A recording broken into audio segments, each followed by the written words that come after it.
Hello, friends, and welcome to your League One Ontario and League One Championship promotion relegation game. We have one heck of a matchup for you today between Guelph United and the home side, St. Catharines Roma Wolves. We were here for quite a treat, quite the spectacle to open up today's ceremonies here in St. Catharines at the Roma Clubhouse. What a fantastic venue here at Rinaldi Field. Going through your lineups really quickly, starting in goal for St. Catharines Roma Wolves will be number 1, Sean Derricott. In front of him will be number 4, Luca Ragnani. Number 5, Victor Kariuki. Number 8, Michael Fernandez. Number 9, Michael Solomon. Number 13, Joshua Salonen. Number 14, Daniel Cavalluzzo. Number 15, the captain, Nicholas Andreola. Number 19, Ronaldo Homensky. Number 25, Eric Woodland. And number 28, Jamola Kiani. On the other side of the pitch, and the all-white kits are Guelph United. Starting in goal will be number 1, Jake Finley. In front of him, number 2, Yuki Ibi. Number 4, Noah Beatty. Number 6, Anthony Ostrin. Number 9, the team's leading goal scorer, Jared Adjamang.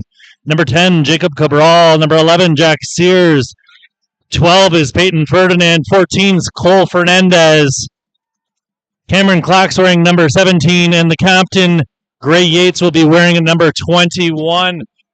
The smoke bombs have been going off fast and furious here already in the first minute of play as the red haze slowly moves across the pitch. Your referee today is Ryan Schwenger. His assistants are Najib Almazri and Arisha Ali Akbari. Fourth official is Liam Tremblay. My name's Pierce Lang. We're ready to rock here. So if you're unaware of the circumstances behind today's game, let me break things down for you here really quickly. Guelph United, 2020 League One Ontario champions, had a tough season this year. They had a rough go of things, so to speak. They won 3 regular season games,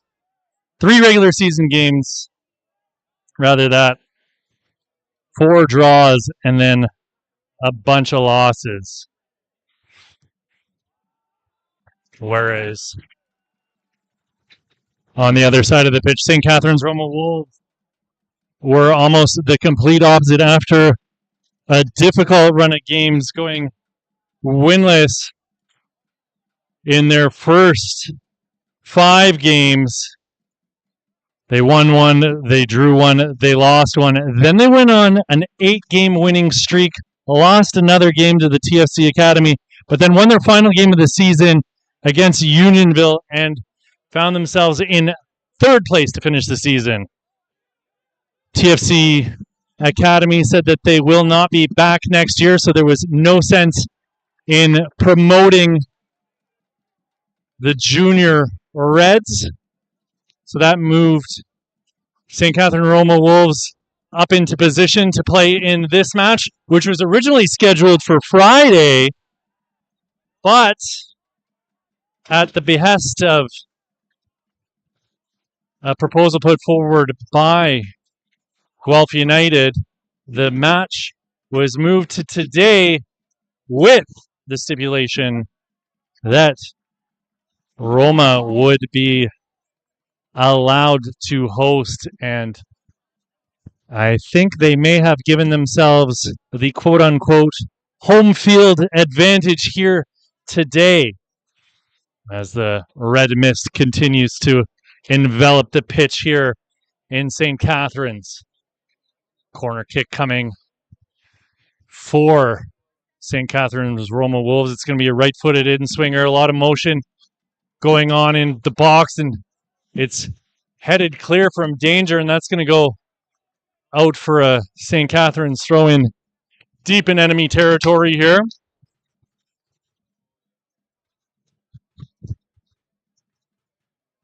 I'm going to do my best to keep you in the loop of who's doing what out there, but the red mist is presenting a bit of a challenge here. We're always up for a challenge.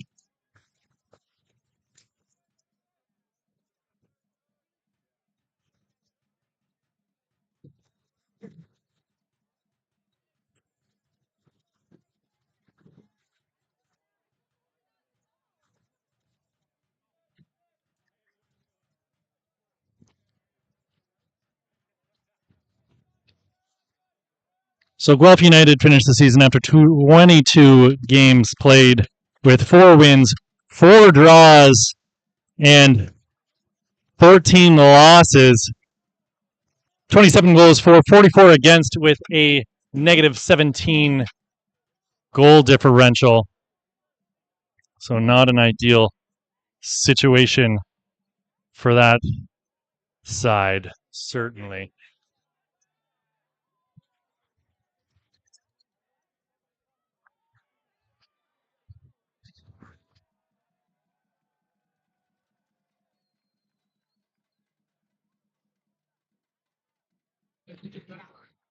On the other side of the pitch now, St. Catharines Roma Wolves finished this season with 18 games played, 10 wins, 2 draws, 6 losses, 39 goals for, 30 against, with a +9 goal differential. And I feel like I've caught you up on what you need to know here pretty early on. Got a full pack of stats for you as we go through the game. St. Catharines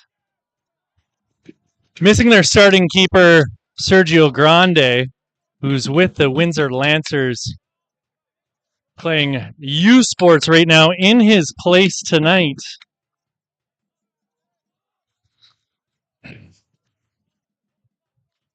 is Sean Derricott, as I mentioned earlier. He plays his university ball, or played his university ball, at Brock. You're going to notice a lot of these St. Catharines Roma Wolves players have played or do play at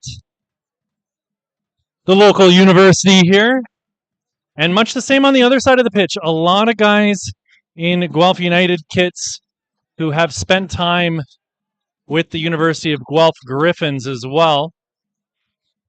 And as I'm sure you noted in my comments earlier, both these sides missing a ton of regular starters who are away at university. The same old story as we get into September.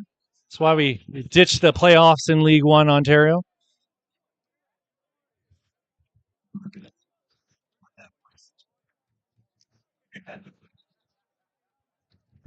Roma trying to push the ball up the left side, but nowhere to go as Adamola Akani provides a little bit of pressure for the Roma Wolves.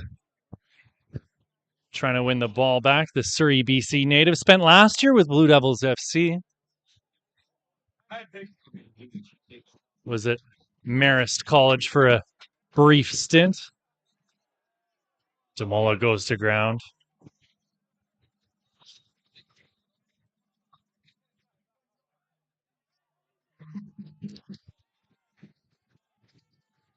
Ball played back for Ragnan.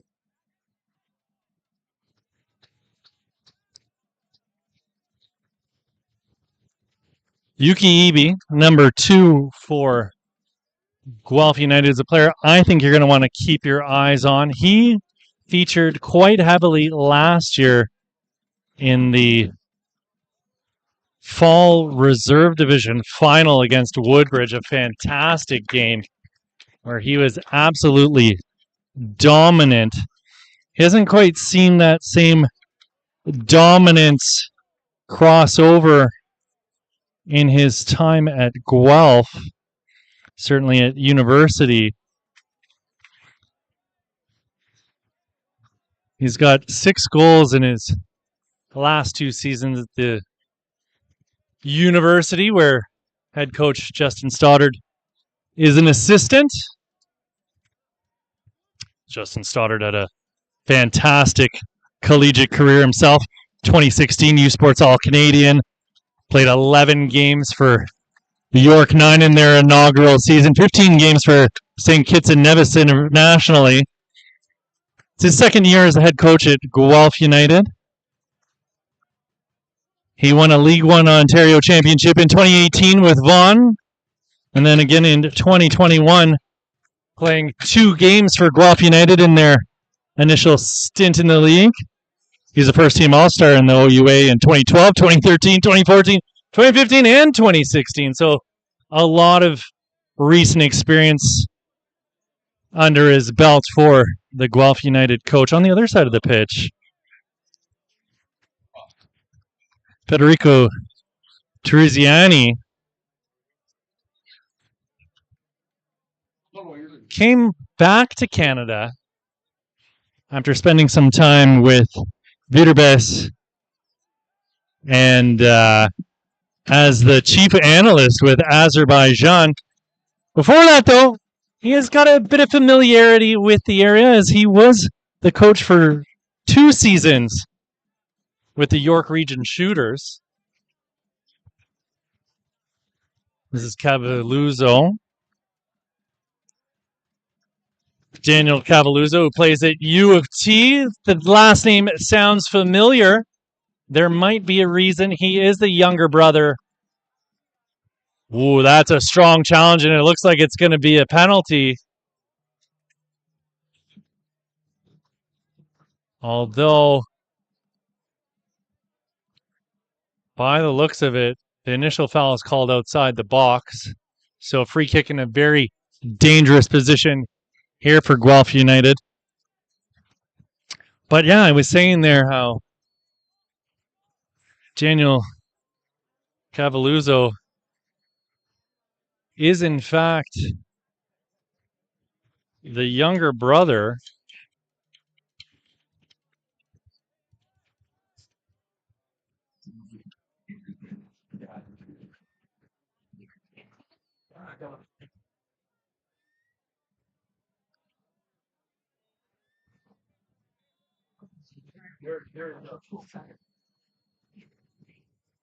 shot goes into the wall. Sorry, the younger brother of Angelo Cavalluzzo, the Alliance United women's head coach and an assistant at U of T.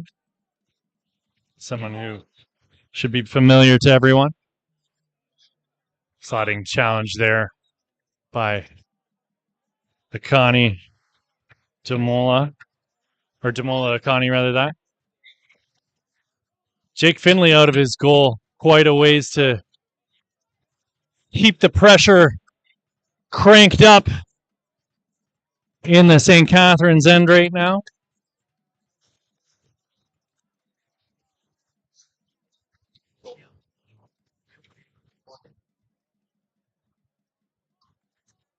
Ronaldo Comenzi had 11 goals on the season, was top scorer for St. Catharines Roma Wolves, wearing number 19 today as Cavalluzzo goes to ground. This is Eby.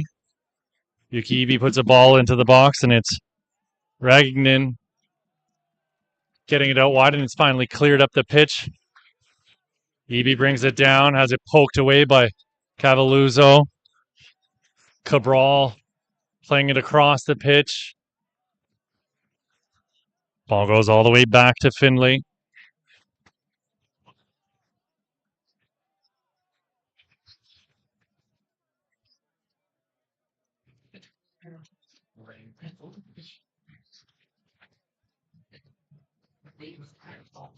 Finley got into 6 League One Ontario Premier Division matches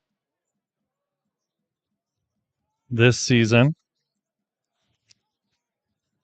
So, not a ton of consistency on the back end for this Guelph United side. A little bit of miscommunication there as Akani wanted to maintain possession. He's going to get it back here on the wing. Charging up the right side, Jamola Akani with a couple players alongside him. Solomon was the closest, and that ball across the face of goal is going to go out for a goal kick. Still 0-0 here in St. Catharines at Rinaldi Field. Known locally as the Wolves' Den. Fantastic venue. I can't speak highly enough about what they've got going on here in St. Catharines.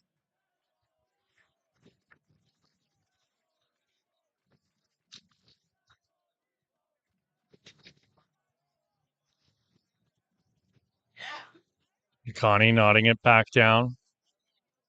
Pushed out onto the wing by Fernandez.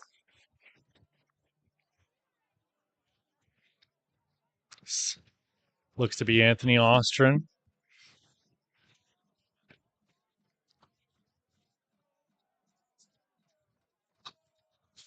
As usual, I chatted with both coaches ahead of the game. You'll notice a 4-3-3 on display for Guelph United with a single pivot. They're going to be pressing high up the pitch all match long. In my conversation with Justin Stoddard ahead of the match, he said this is a massively important game for his team, for the program. They want to stay in the Premier League, so certainly one of the most important games of the season. That goes without saying. And he wants to try and let the players not feel so much of the pressure today. He wants them to be free and creative. Obviously, there will be the pressure because of what is at stake. And should give them some extra incentive, some desire and drive. But there's definitely an issue he's dealing with here with all his players being away at U Sports. On the opposite side of the pitch, talking to Federico Terruziani. Chance coming here for St. Catharines. Roma rolls and a shot into it. Let's go. And we've got our first goal of the game. Number 9, Michael Solomon blasting it past Jake Finley. And the home side are up. 1-0. Correction, it was Ronaldo Homensky. Homensky making it 1-0 with his 12th goal on the season. Putting the home side up 1-0.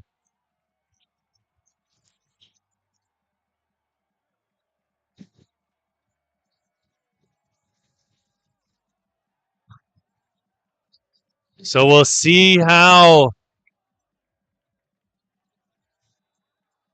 Guelph respond to this early goal.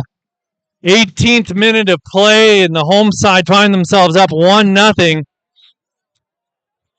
There's a lot of experience with this Guelph side. Gray Yates, Jared Adjamang, Anthony Ostrin, Jack Sears. Plenty of guys here who have been there before who should be able to calm things down for their side.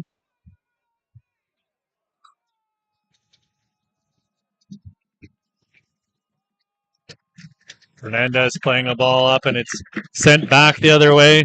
Fernandez going up for the header.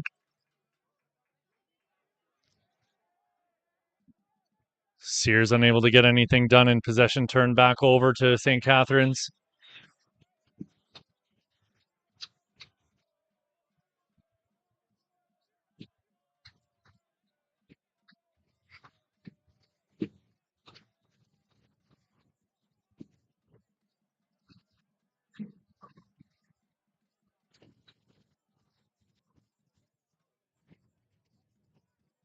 Homensky, his 12th goal in 18 games this season. He missed one match during the regular season.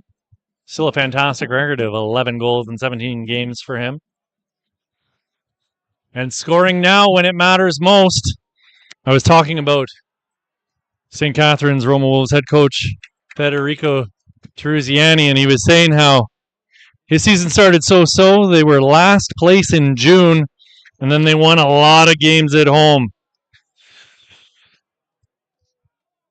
And he's expecting to see a couple goals tonight. We've got one already. Jack Sears turning the ball over again.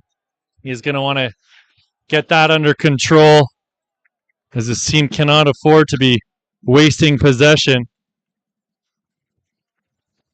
This is Jacob Cabral.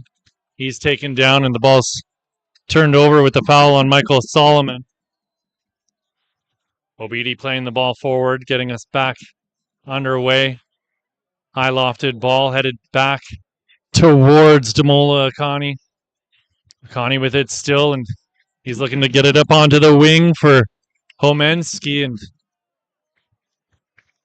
foul called on Damola Akani. It'll be a free kick for St. Catharines Roma Wolves just inside their own end of half.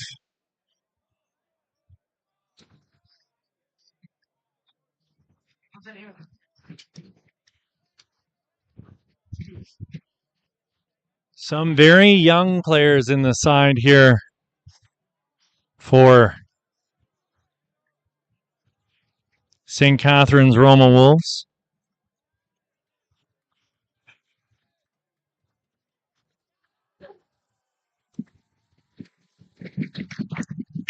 Joshua Salonen, wearing number 13, is only 17 years old, as that ball gets cleared out to a raucous applause.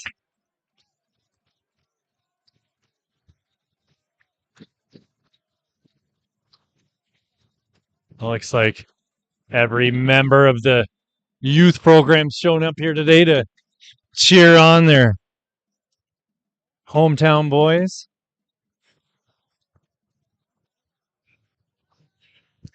Ryan Schwinger giving some words of wisdom here to Michael Solomon. Multicolor TV Niagara will everything Roma Wolves game this evening on Thursday at 8:30 and Sunday at 1 p.m.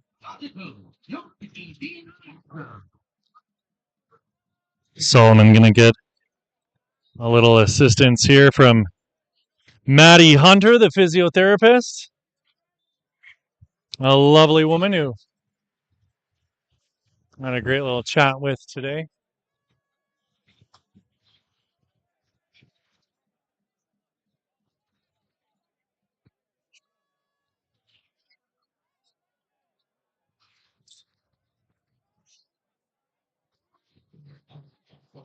Looks like Solomon's back on the pitch and ready for action as he gives chase right now. Obidi's going to let that ball roll all the way back to the keeper, Findlay. Possession picked up here by Gray Yates, wearing that captain's armband for Guelph. Ball played back for Obidi. This is Cole Fernandez. Obidi with it once again. Pressure coming from Michael Fernandez.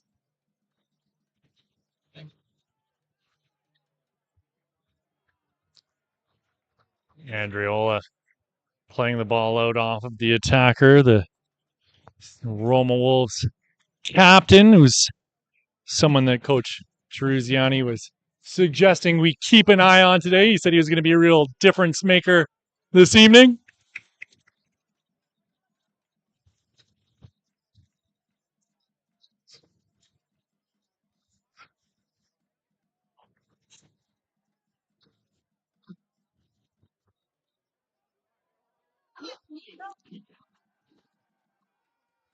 Chance coming here.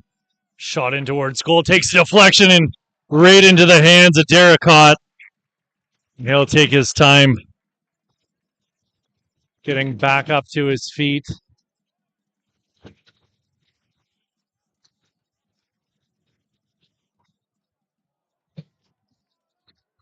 Poor touch there from Derricott, and that ball goes out for a corner kick. This is not what they want.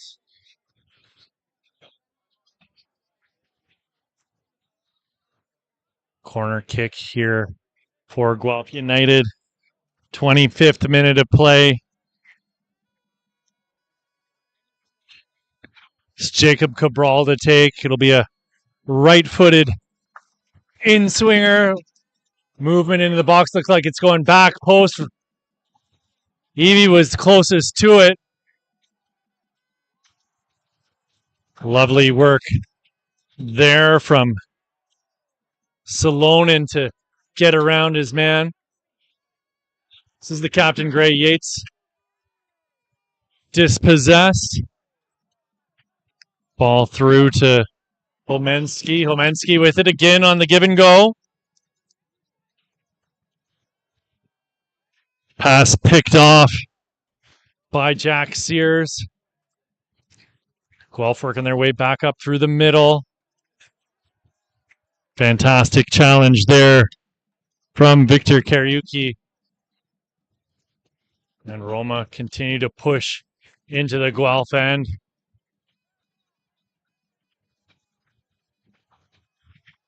Ball comes out as far as Salonen. Salonen, the 17-year-old, trying to work his way through. Plays his high school soccer for St. Michael Catholic High School here in the area.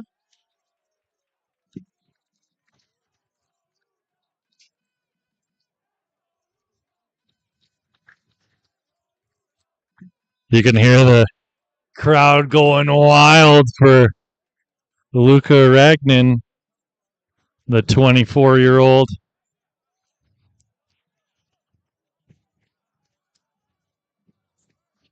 Ragnin had 4 goals on the season, 2 yellow cards in 17 games played.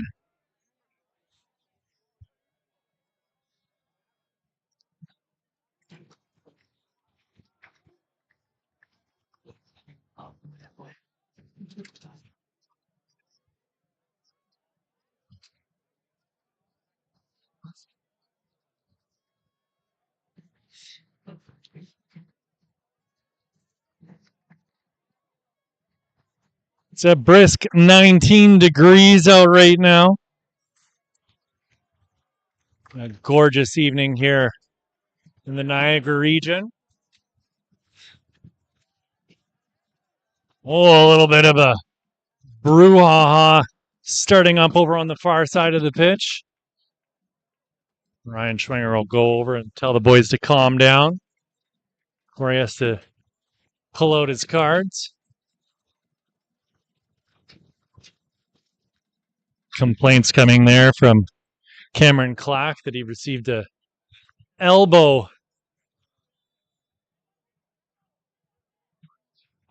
above the collar.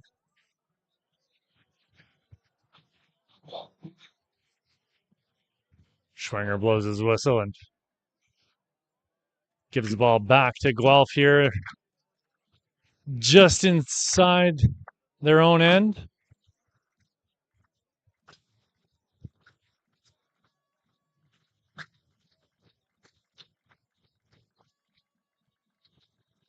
Obidi with it now. Fernandez with plenty of real estate available in front of him.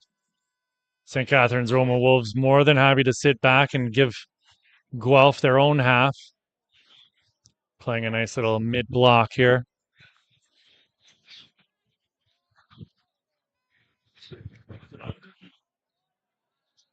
Obidi launching a ball over the top. Andriola tries to clear. Akani with it now, and he's hauled down by Cameron Clack.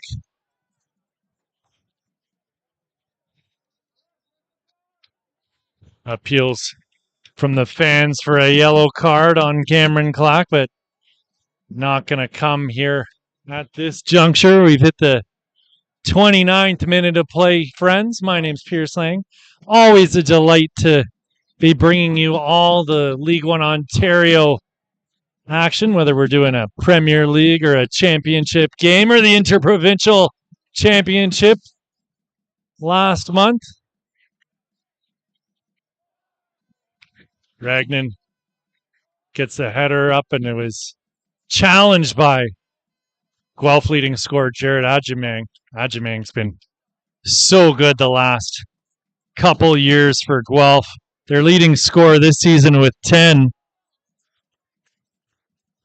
The 30-year-old was with Inter Leipzig, or Leipzig rather. I don't know why I made that mistake. In 2021, but he's got 33 goals across his last 4 seasons with Guelph United. Spent some time at Guelph University and a little bit of time here in St. Catharines as well at Brock back in 2019. Akani to take the throw here for St. Catharines. Roma Wolves enjoying their time right now where they're leading this match.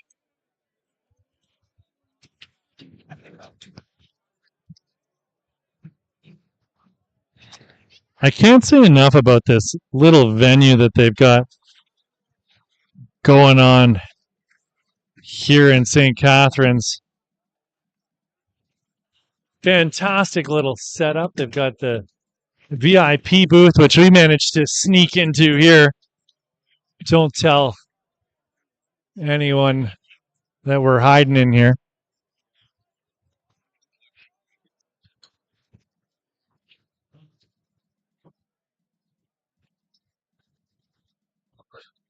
But yeah, I stopped in at the restaurant that they've got as a part of this venue.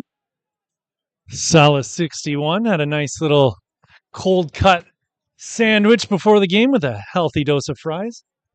Looks like the gang in here got a couple pizzas on the go. Oh, not too shabby. Some nice ice cold bevies. 10 out of 10, gotta say. Here in the hospitality suite. OBD launching a ball up. Ragnan heads it away. It's going to go all the way back to Finley. Finley well out of his net to help control the pace of play here for his side. Cole Fernandez looking for options, and Obedi's the best one.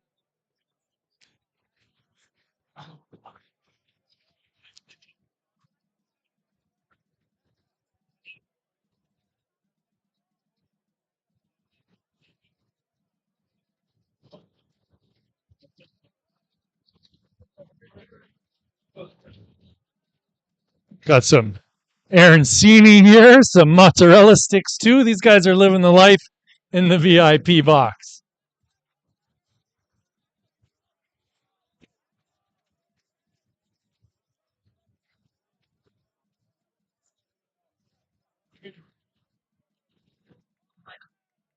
Finley clears with the pressure coming. Ball nodded back by Andriola. Akani comes away with it. Akani trying to split the defenders. And finally, the ball makes it through to the top of the box, but it'll be Finley coming out to collect.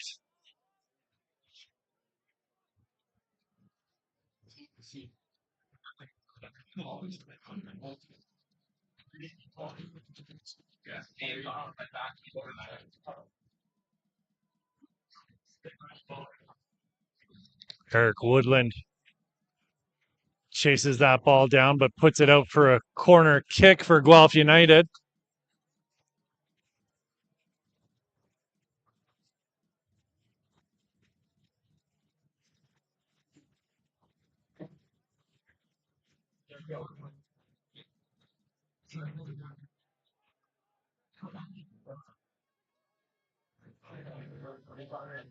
Looks like it'll be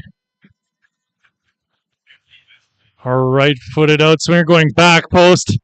Andriola able to clear. He's going to slide and unable to get to it to keep it in bounds. So it'll be a Guelph United throw in deep in enemy territory. Adjumang to take. The Guelph United leading scorer. Big long throw into the box. Evie got to it, but it's cleared from harm only as far as Cole Fernandez. Guelph working around to the opposite side.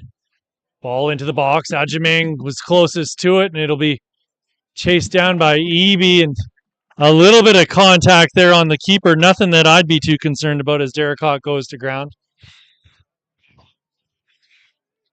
Feel like 11 times out of 10, the goalkeeper is going to go to ground with any kind of contact. Eby chases that ball down, and it goes off his shins and out for another St. Catharines Roma Wolves throw.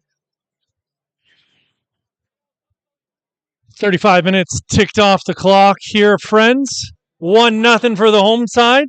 The team seeking promotion here, St. Catharines Roma Wolves.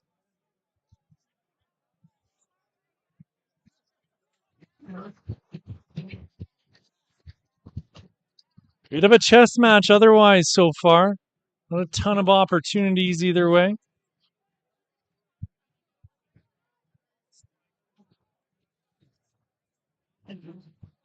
Finley gets the ball in quickly to Fernandez.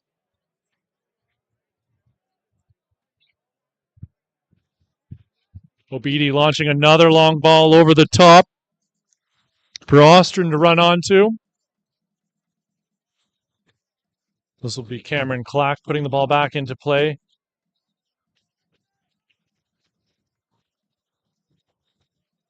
Yates. Ball pushed forward by Jacob Cabral. Ball goes back to Gray Yates. Obidi on it now. Fernandez is freed up. Decides to give it to Cabral in the middle. Ostrin getting it out wide, and the ball swung into the box. They're looking for Gray Yates, who'd pushed up the pitch. Yates playing that pivot in the 4-3-3.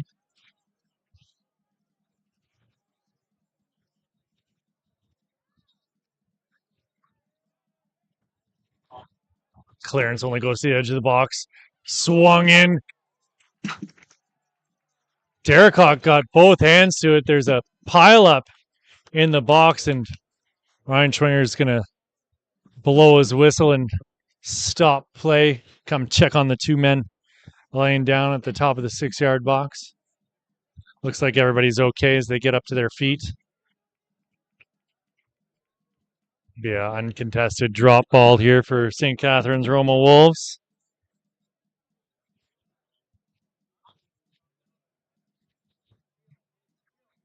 Matty Under back out to have a quick chat with the Guelph man who was down on the ground to make sure that it wasn't a serious head injury here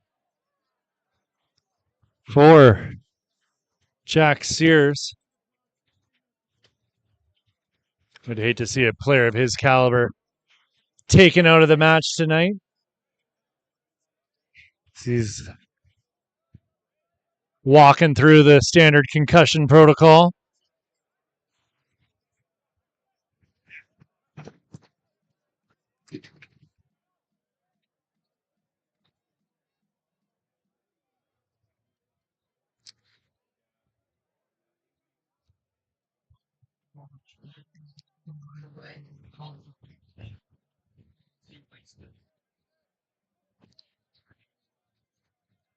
Fernandez with it now, back to Obidi.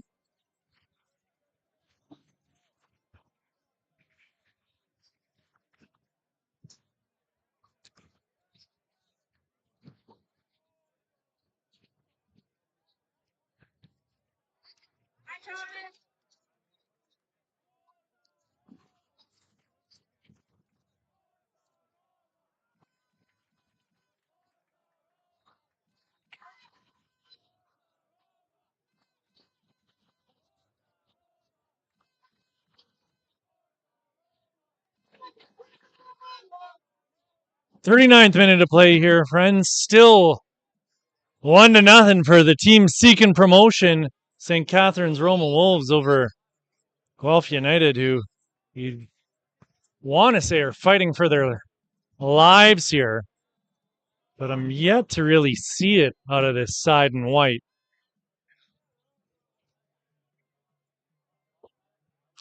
They've done a good job, I must give them credit, in terms of subduing the home side from continuing to run amok in their end. But they're going to have to keep an eye on Ronaldo Homensky. He showed exactly what he can do, blasting that ball in from close range to give his side the early lead. Ball launched into the box. Evie's there, and he's going to put it in the back of the net, but he was offside. No goal. So the scoreline remains 1-0 for the home side here. And you can feel the anxiety in the crowd here as the chances seem to be favoring Guelph United all of a sudden. And Ryan Schwinger is going to have a chat here with Peyton Ferdinand about that tackle that he just made.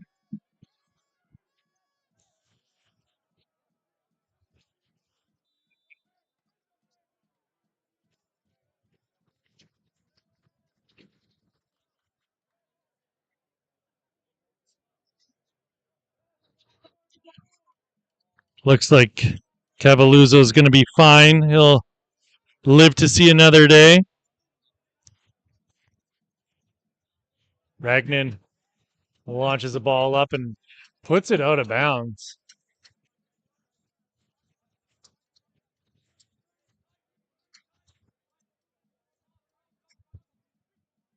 Disappointing effort there by Ragnan.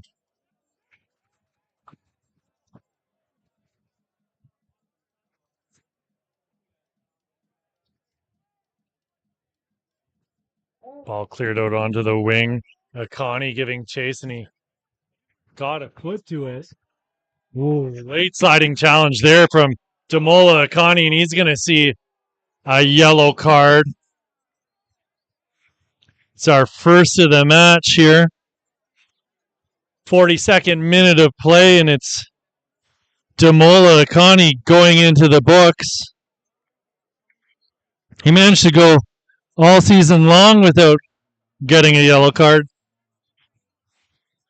2 goals, 10 games, but not booked once. And here in his promotion relegation match, he sees yellow.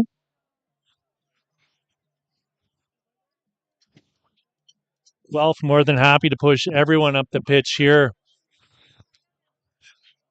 as we close out the first half.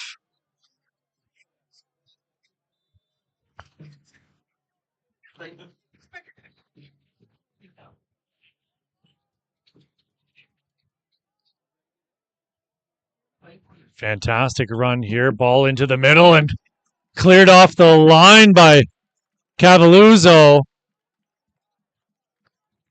Very dangerous opportunity as that ball went across the front of the net. Just no one there to pop it in for Guelph United. Glorious opportunity.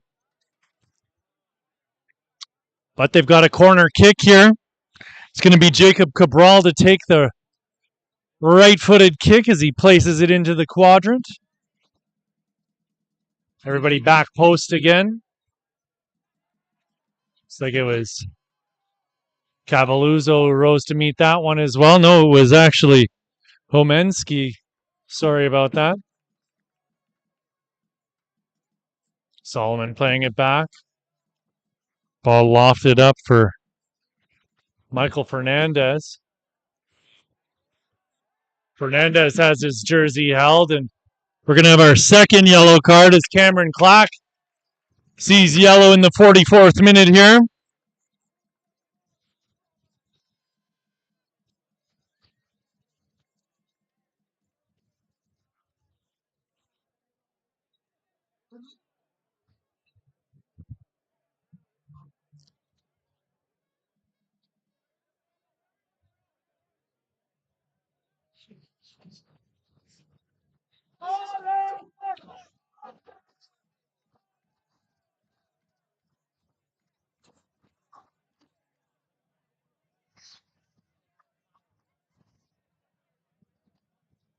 Free kick coming here for St. Catharines Roma Wolves.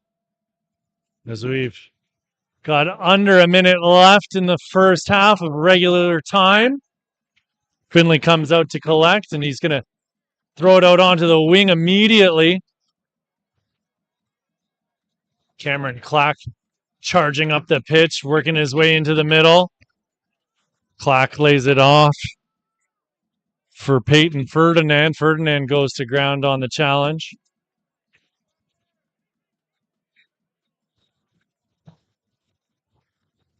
It'll be Jacob Cabral again to take the free kick here for Guelph United.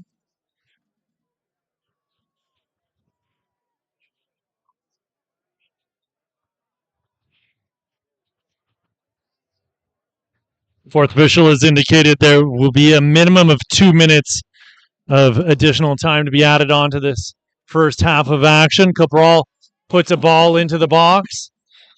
Eby rose to meet it, but it was just over his head, and it'll be cleared out and over the far sideline for a Guelph United throw to get it into Findlay.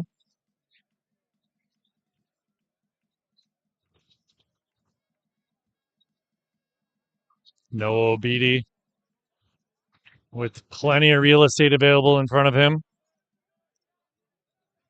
Yates turns in the middle of the pitch, gets it out wide. Yates gets it back again.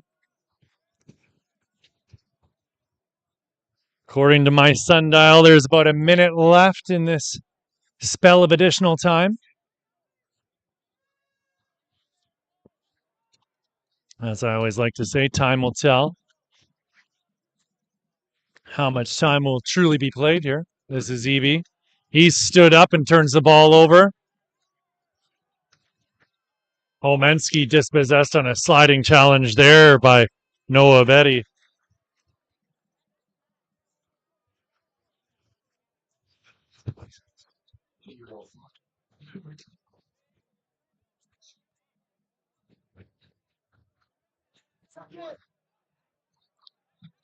Cavalluzzo with the ball now.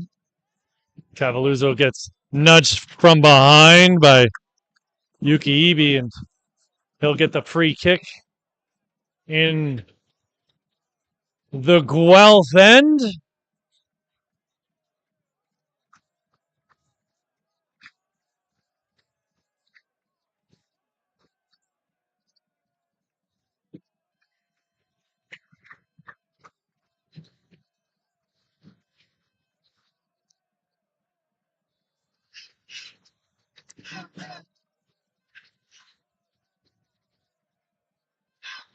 Michael Solomon standing over the ball now. Two-man wall in front of him.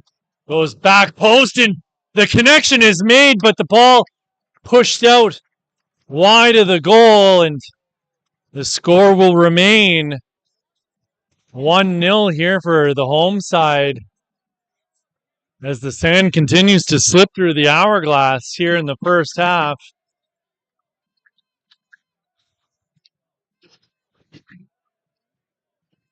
Well past our minimum of 2 minutes now. And that's it, folks. That's your first half. 1-0 your score going into the break. It's the home side. St. Catharines Roma Wolves right now sitting in the driver's seat, looking for promotion into League One Ontario's Premier Division for next season. My name's Pierce Lang, and I'll see you back here in about 15 minutes. After I go grab a Gatorade and grab a snack, we'll be right back.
this game, taking on Guelph United, who are looking not to get relegated down to the championship. I had a chance to speak with both coaches at halftime and talking to Justin Springer, head coach of Guelph United. He said he didn't feel like his squad dominated possession, and he's going to be fixing some things in the second half.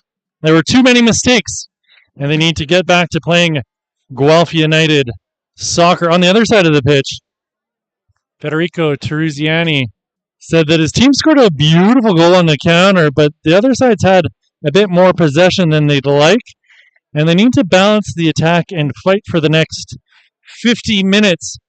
He's not going to make any substitutions right away in the second half, and he's going to wait things out as long as he can and prepare himself for tired legs and the potential for penalties.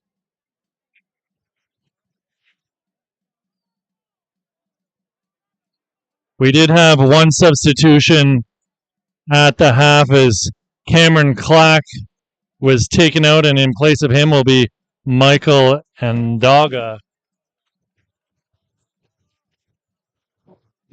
And you're up to speed here, friends. Sit back and relax. We're going to have a heck of a second half here for you in these next 45 minutes. We do apologize for the slight delay there. You didn't really miss anything, if I'm honest. There's about 28 seconds or so where we're having connectivity issues with the internet, but we're rocking and rolling now. I assure you, nothing happened during that time. Score is still 1-0. That opening goal came off the boot of Ronaldo Homensky in the 17th minute of play. And since then, it's been a bit of a chess match with Guelph seemingly dominating the possession stats, not really testing Sean Derricott all that much. Is got another man down on the ground here.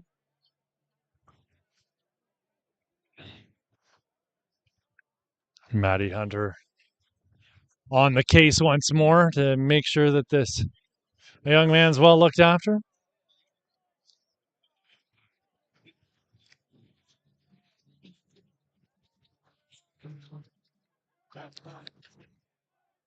Looks like it's Michael Fernandez who's back up to his feet.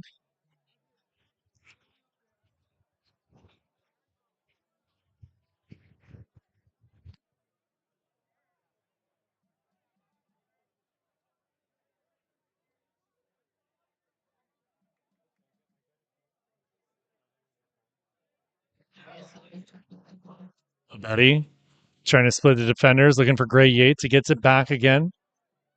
There's Noah Fernandez. Fernandez playing a ball out wide.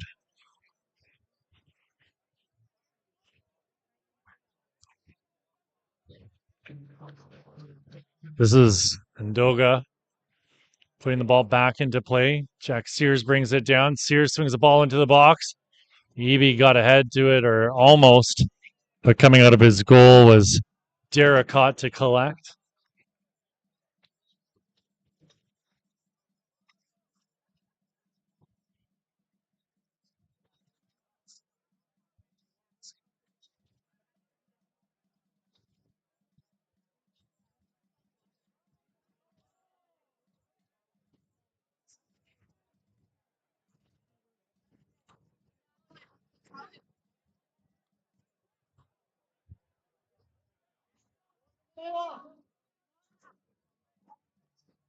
Finley scoops that one up off the carpet. CIBC are the lead partner for Canada Soccer, the Canadian Premier League, and League One Ontario. I'll give them a big shout out for helping us fund this project. Alongside them, Gatorade, Rehydrate, Replenish, Refuel, and the Cruyff Institute. Got a chance coming here for St. Catharines Roma Wolves, but a low shot is deflected, but not cleared Chance coming now for the Roma Wolves, and a shot put in towards goal. Cleared off the goal line, then cleared out of the box, but only as far as Daniel Cavalluzzo. Cavalluzzo puts another ball into the box, looking for Fernandez, but it's just past him. So yeah, the Cruyff Institute are educating athletes, sport, and business professionals to become leaders in sport management. And we want to give a shout out to Derby Star, the official ball of the Canadian Premier League and preferred match ball of League One Ontario. Fernandez with it now.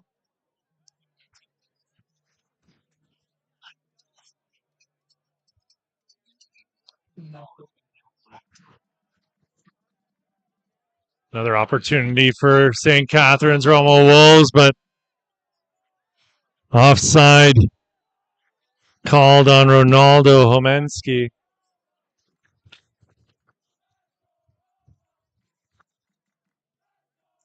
Homensky carries a Hungarian passport.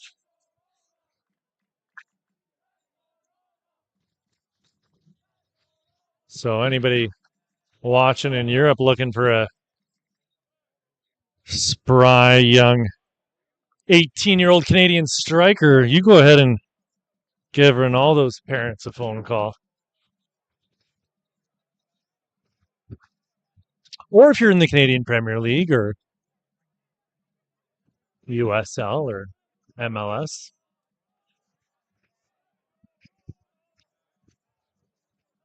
Yates puts a ball through, and this will be collected by Cabral. He goes back for Fernandez, but pressure being applied now by St. Catharines Roma Wolves.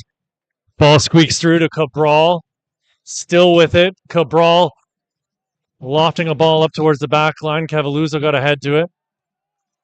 This is Homensky. Homensky charging into the middle of the pitch. Lays it off for Solomon. Solomon's pass is picked off. Solomon giving chase, but Yates able to sneak another pass through to Jack Sears. Sears getting it out onto the wing for Ndoga.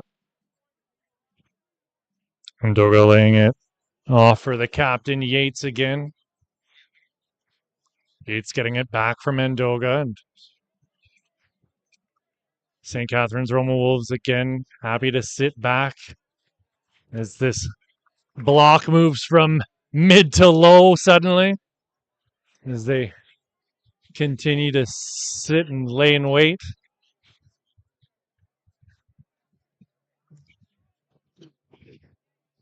Cabral.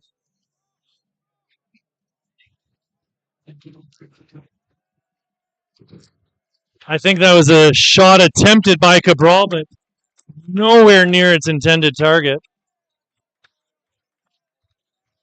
We'd also like to thank Macron, Work Hard, Play Harder, and Vibrant Performance, Canada's most trusted brand for automotive race parts and accessories.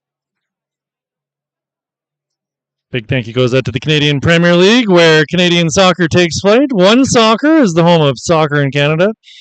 Join the movement and watch every CPL and Canadian national team match from any device. And last but not least, we want to give a big thank you to Ontario Soccer, encouraging us all to play, inspire, and unite.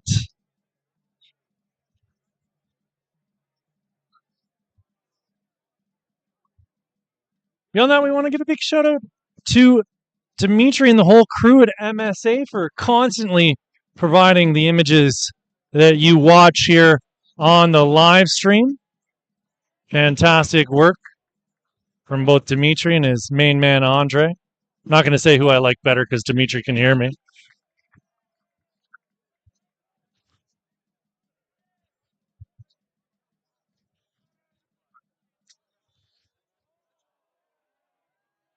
Yates gets the call.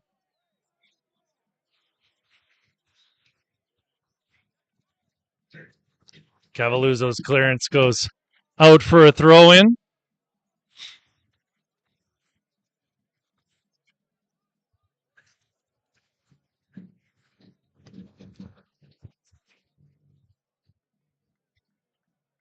Fernandez with it now. Solomon's the closest man to him in a opposition top. Finley will collect, getting it to Betty. Betty closed down quickly, and there's a loose ball as Homensky comes away with it. Homensky's got Fernandez. Homensky puts a ball out off the defender for a corner kick.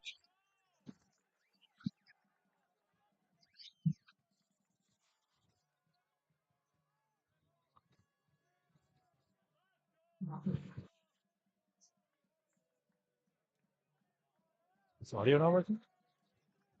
I don't know.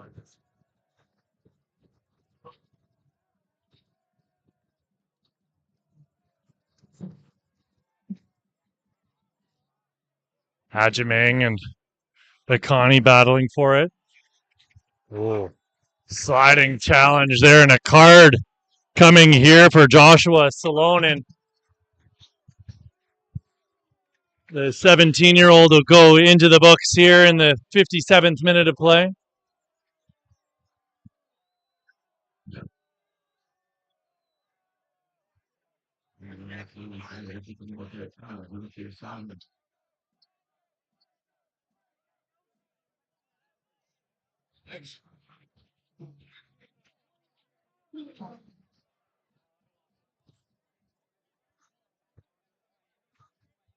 Cole Fernandez sends a ball deep into St. Catharines Roma Wolves end, and that shot by Ajamang whistles just wide of the goal from a tight angle. And I said his name earlier in this match, not someone you want to have too many opportunities in front of goal.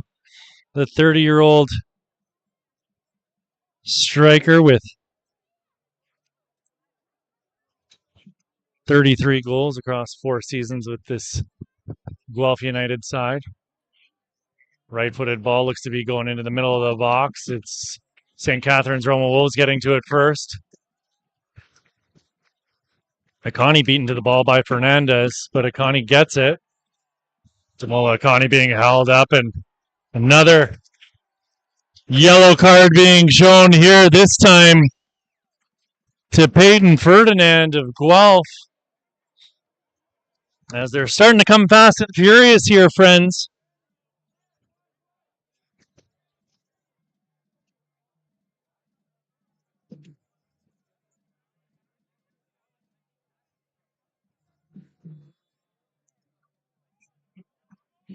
Short pass played by St. Catharines, and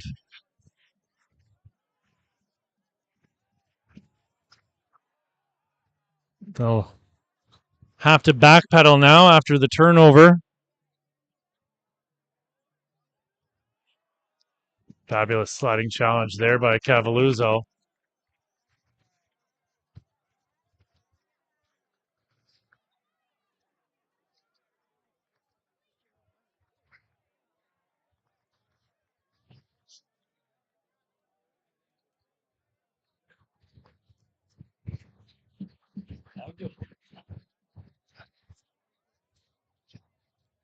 So it looks like we've had one substitution here for St. Catharines Roman Wolves.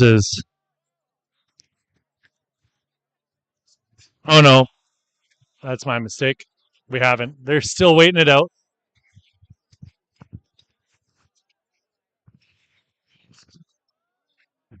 Some bad intel there.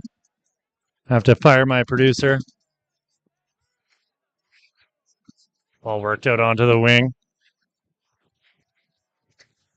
Austrian unable to get anything done, and a chance coming here for St. Catharines Roma Wolves.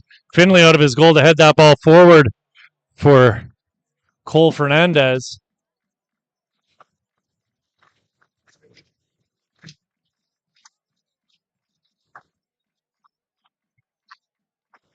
Eby putting a ball in towards the back post, and Cavalluzzo will head that one clear from danger.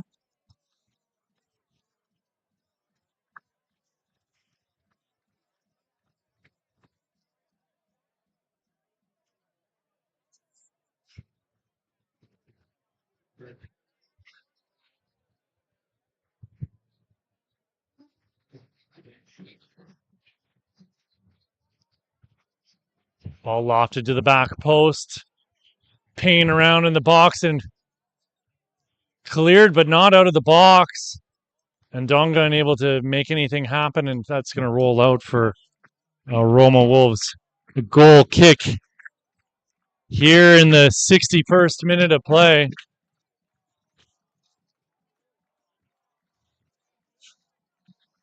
Like I said, your clock that appears on your screen is about 30 seconds back. We were having some technical issues to start off the second half, but we're all good, so bear that in mind as we move forward. We're 30 seconds behind here from the game clock. Ndonga.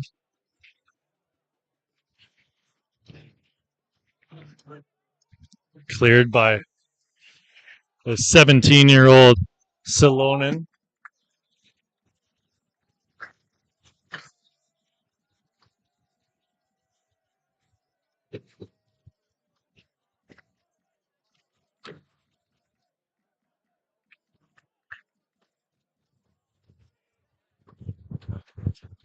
Obetti getting the ball up for Ostrin. Ostrin laying it off.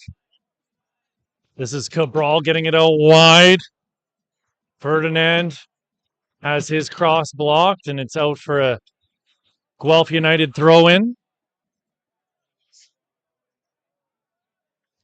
2/3 of the way through this one, friends, and it's the home side, St. Catharines Roma Wolves, with the lead 1-0. That came from Ronaldo Homensky in the 17th minute of play. And right now, St. Catharines Roma Wolves, if things stand, will find themselves in the Premier Division next year.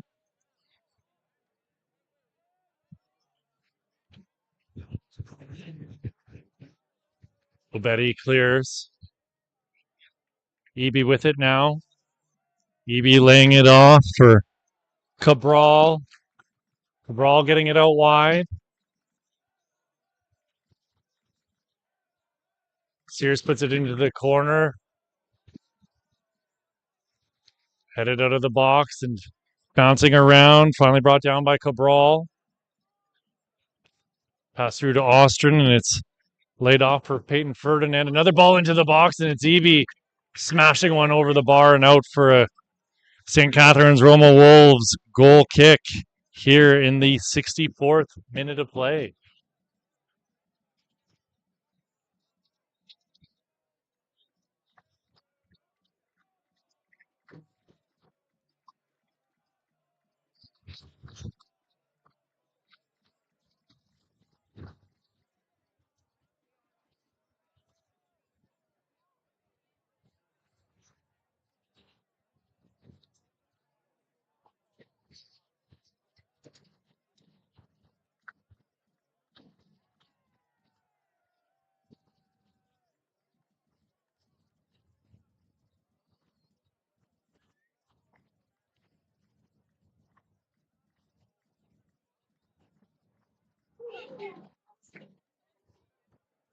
Michael Ndonga getting his minutes here. Only his second appearance on this season in uniform for the Premier Division side. He played most of the year, 10 games in fact, for their League 2 Ontario side, playing a total of 10 games in the Southwest Division. But yeah, 2 minutes of playing time this year with the big team.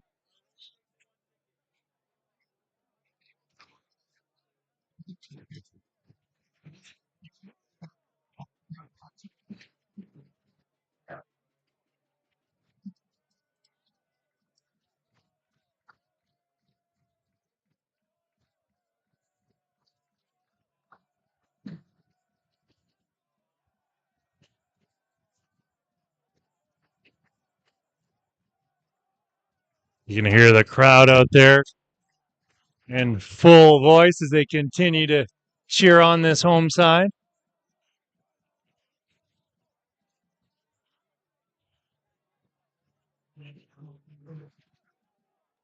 Ball pushed out wide for Homensky.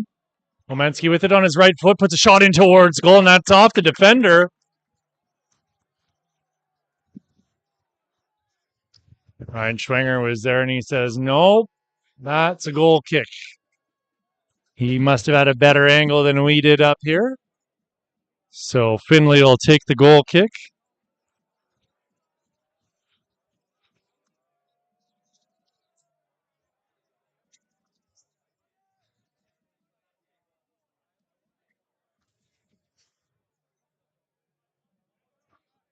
Gray Yates bringing it down.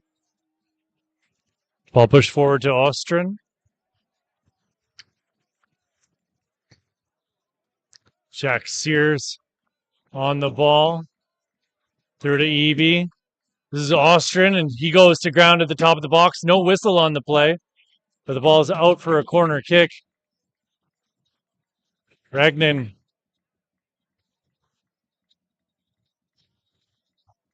wondering why there wasn't a whistle and possibly a yellow there for simulation.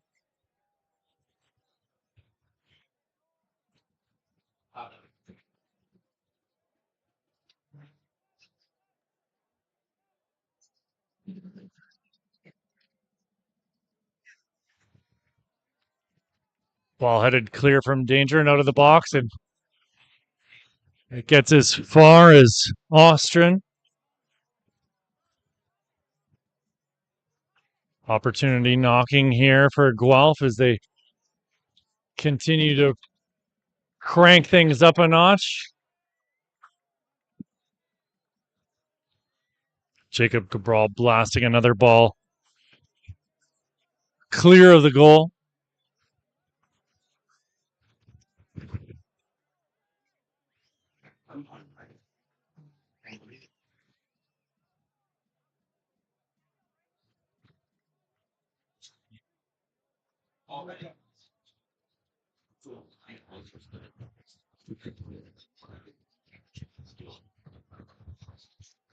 Ball cleared by the captain, Nicholas Andriola. He's done a very good job tonight of shutting things down in the middle here for the home side.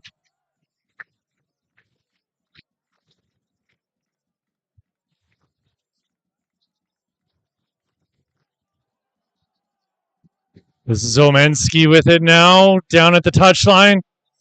Homensky moving his way into the middle of the box, and a shot's going to whistle just wide of the net off the boot of Michael Solomon. And it's out for a corner kick.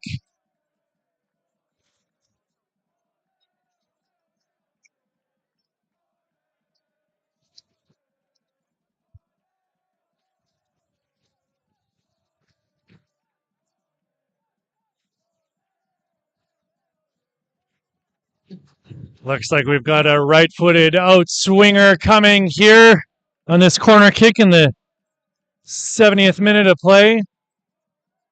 Ball bouncing around in the box. No one able to clear. Finally a chance coming, and Finley comes sliding out of his goal, but offside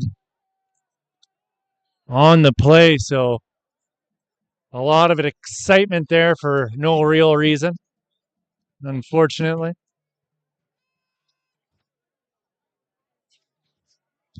Not a cloud in the sky.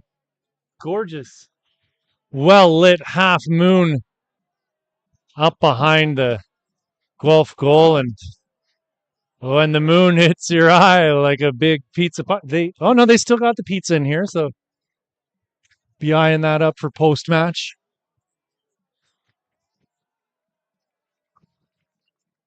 I'm fixating here, folks. I'm fixating. I apologize.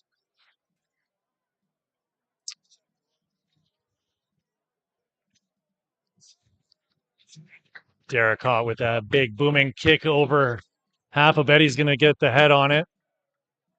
Flying in was Cabral to win the ball back for Guelph, but it's going to be put into the corner for Homensky.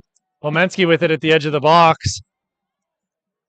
Homensky slips it through the top of the box, shot in towards goal, and getting a foot to that one's number 14, Cole Fernandez. Keeping his team in this match is The field appears to have tilted.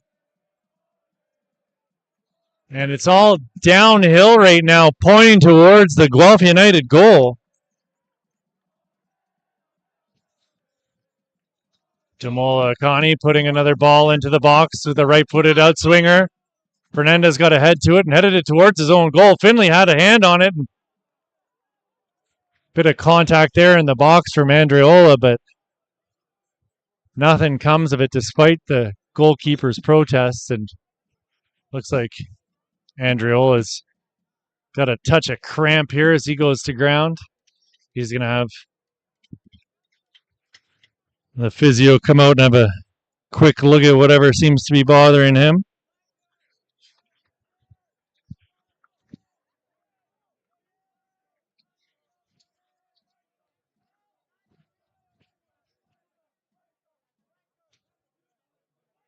Looks like both sides will take this opportunity to go grab a swig of the high-quality H2O.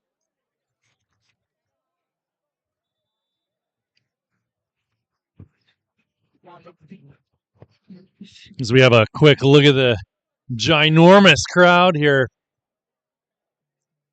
in St. Catharines. Doesn't look like there's a free seat in the house. They got the hospitality section down at field level. Some people drinking some ice cold adult beverages, getting their food delivered to them. I don't see anybody with the matzo sticks down there. They're missing out. Finley prepares to put the ball back into play. Finley with a kick going up as far as half, but headed back into his end. And Ragignan's going to give support as the ball's headed back towards the keeper by Victor Kariuki.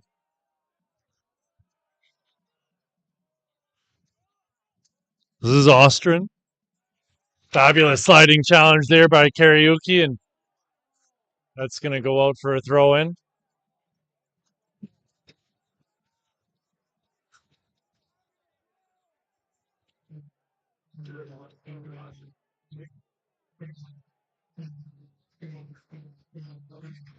Oh, it's a free kick here.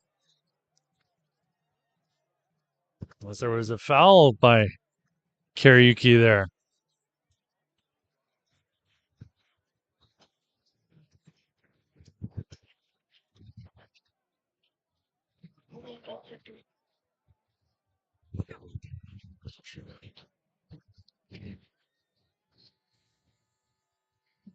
Jacob Cabral to take this free kick. He gives the sign, hits the ball into the box, and cleared by St. Catharines. And Homensky puts it out off of Austrian on a very high-level play there. Very intelligent move to put it off the defender and out. Gray Yates heading it back into the St. Catharines end. Ball popped up over the top. Homensky's the intended target, but it's going to go all the way back for Jake Finley to collect. Finley with it once more. Noah Fernandez. He's found Cabral. Cabral is going to push the ball out wide. Ndoga dispossessed. Another ball shipped up the pitch, but nobody there in a maroon top to collect it for St. Catharines Roma Wolves. Babetti launching another long ball. But Guelph not really connecting the dots in the enemy end here as Olmensky has it now at the edge of the box, trying to cut onto his right foot. Headed away by Gray Yates.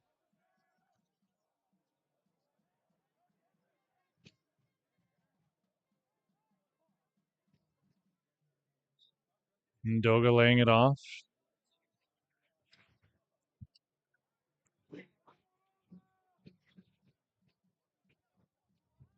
Counterattack.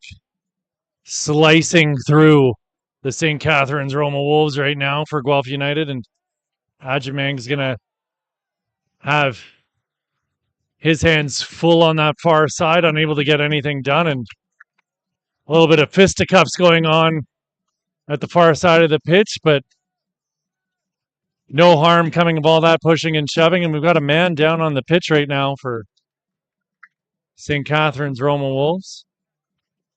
Looks like it's Ragignan.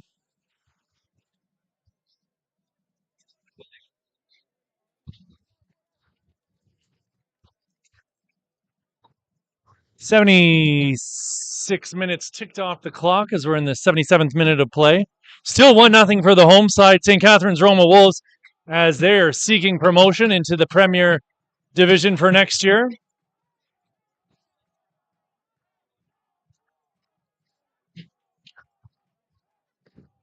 Looks like we're going to have a substitution coming into the game for the home side. First of the day.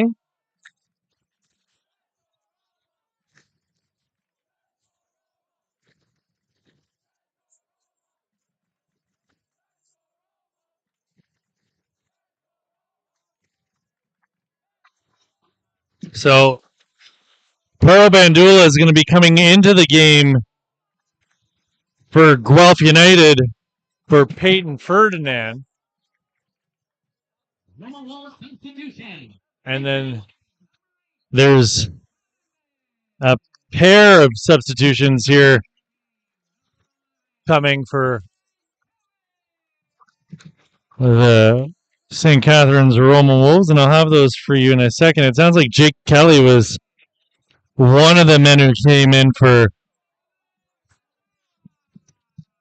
the boys in red.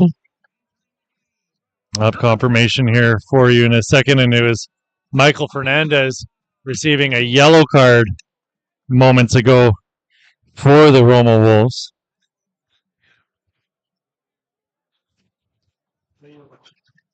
So it's Adam Lila coming in for Nicholas Andriola. We saw him giving up the captain's armband a moment ago. And then Jake Kelly, number 11, has come in for Michael Fernandez. Homensky flying in to try and block that clearance by Jake Finley. Another foul on Victor Kariuki.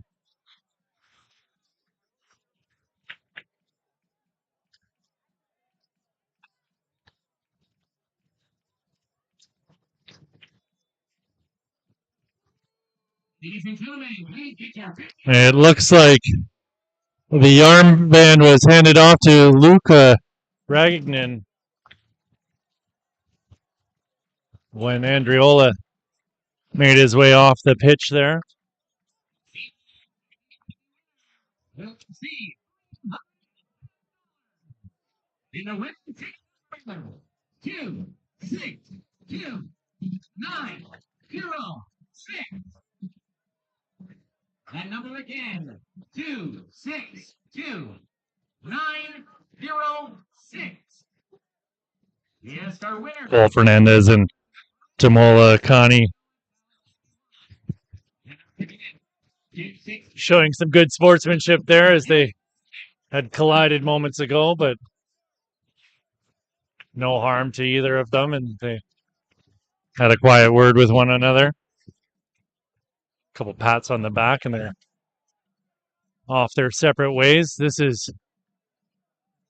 Yuki Ibi. Ibi with it on his right foot, moving into the middle of the box, stood up by Ragignan. Ibi and Ragignan battling again. Ragignan is going to watch that one go out for a corner kick. It looked like it touched Ibi last from where I'm standing. Boos coming from the crowd here.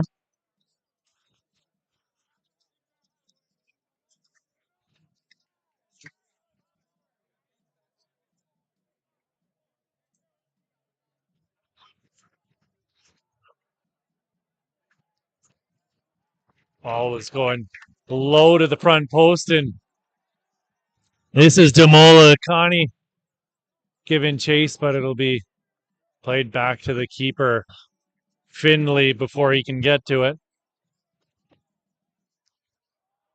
Regnan stepping up large again to head that ball away.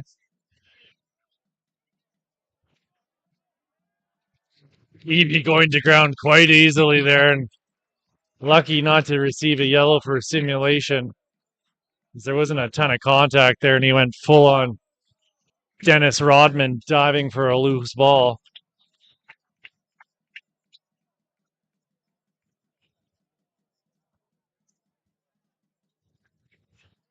Papetti playing another ball through for Evie. He tries to lay it off there for Jack Sears, but unable to find his intended target. Greg Yates will play it back for Cole Fernandez. Doga unable to control, and that ball will be played out of bounds for another Guelph United throw. Looks like Yuki Ibi will be coming out of the match for number 19, Aiden Borges. Borges looking to add some fresh legs to this affair. Another guy who didn't feature too heavily for Guelph United in their League One Ontario Premier Division campaign, playing 54 minutes in one game. He had 3 minutes played in League Two in that Southwest Division.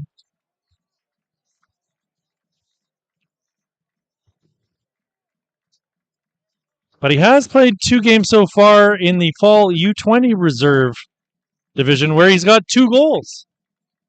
So we'll see what he can bring. The 18-year-old attacker for Guelph. Ajimang nodding it on.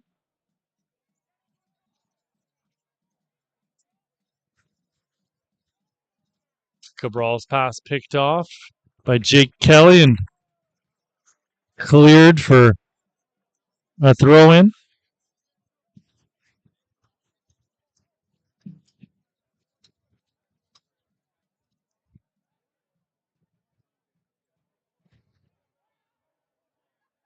Babetti.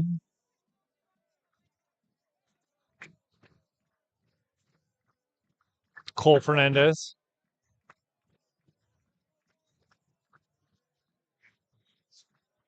Mendoga poked it free.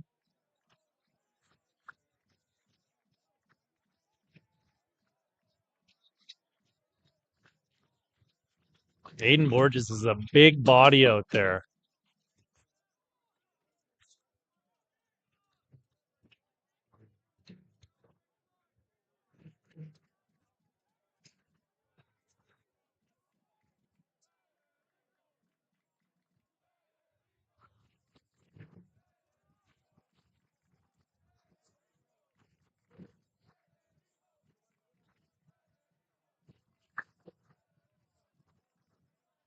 You can hear the chants of Federico here as the fans are hyping up the head coach who might win his team promotion. Aiden Borges wins the call, and it's going to be a yellow card here on Eric Woodland. 85th minute of play.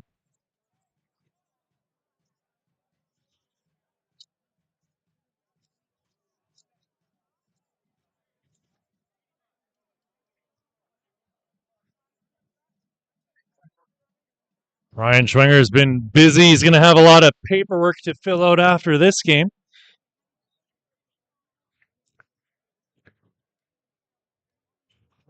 Borges, a 6'3" striker who's studying sociology at, you guessed it, the University of Guelph.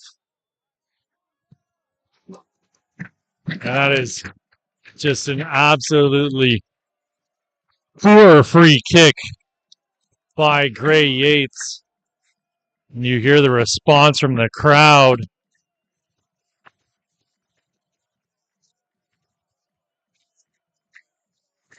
And the chance of we are going up,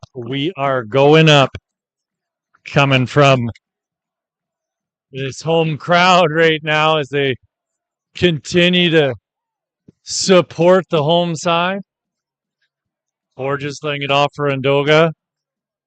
He's got it forward for Jack Sears. Sears' ball into the box is cleared up towards half, and a shove in the back there by Cole Fernandez. He gets away with what looked like a clear foul from this perspective. But again, Mr. Schwinger's got a better look than I do.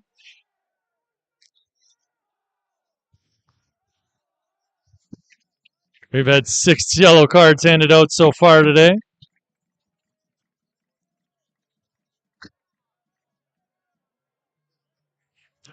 McConney getting it back on the quick 1-2, and a fabulous challenge there by Obetti to stop Akani in his tracks. Kariuki looking to receive the ball back on the 1-2. Kariuki continuing his run. Ball put in towards goal. Off the boot of Jake Kelly, and we got another substitution coming here, as it looks like Akani's going to be coming out of the match with Brendan Oracco coming in. Oracco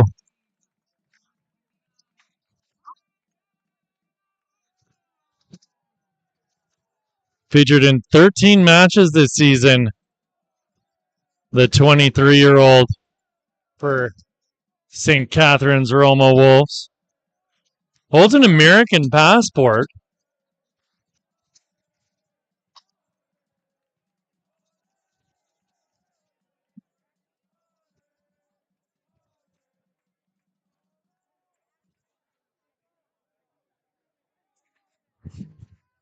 So we'll see what he can bring into this match.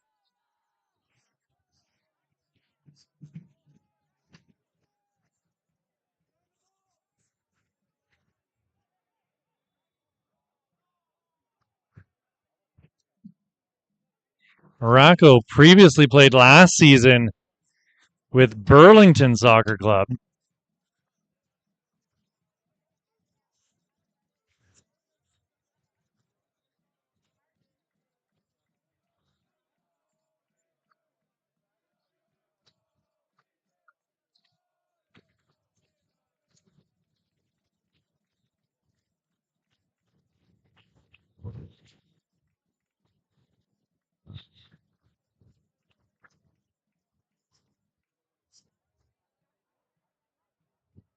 I think Matty Hunter has seen the most action of anyone so far tonight.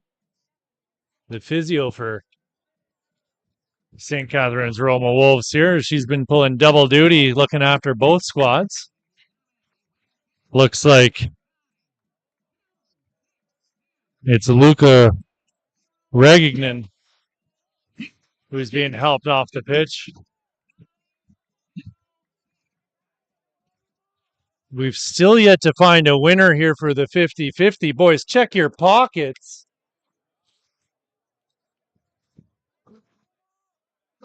I assure you, I am not the winner, but it doesn't look like anyone else is at this stage. There's no games left to double the pot, so someone's going to have to find that ticket in a hurry. Ball bouncing around in the box, and what an opportunity for Guelph. But it's headed just over the goal. Looks like it was Aiden Borges who connected. Or rather that actually Pero Bandula.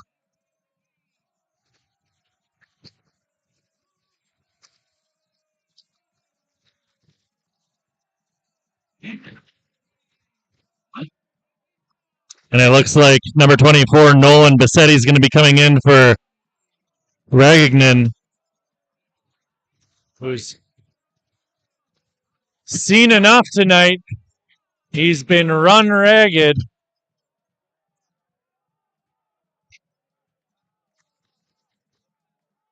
And I believe I heard that correctly. 6 minutes of additional time to be added on. So we'll see if St. Catharines Roma Wolves can continue to withstand the pressure here.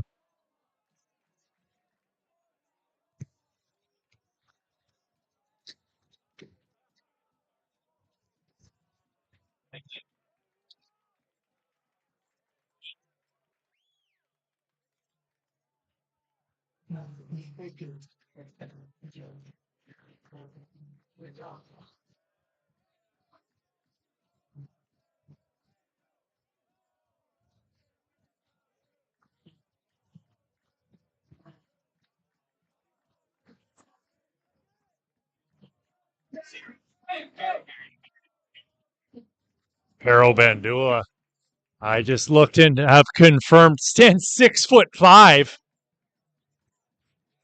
I wanted to see how it was that he was so easily able to connect with that header that went over the bar a moment ago. As he finds Obetti, who's looks short in comparison, but he's got to be 6'2" himself.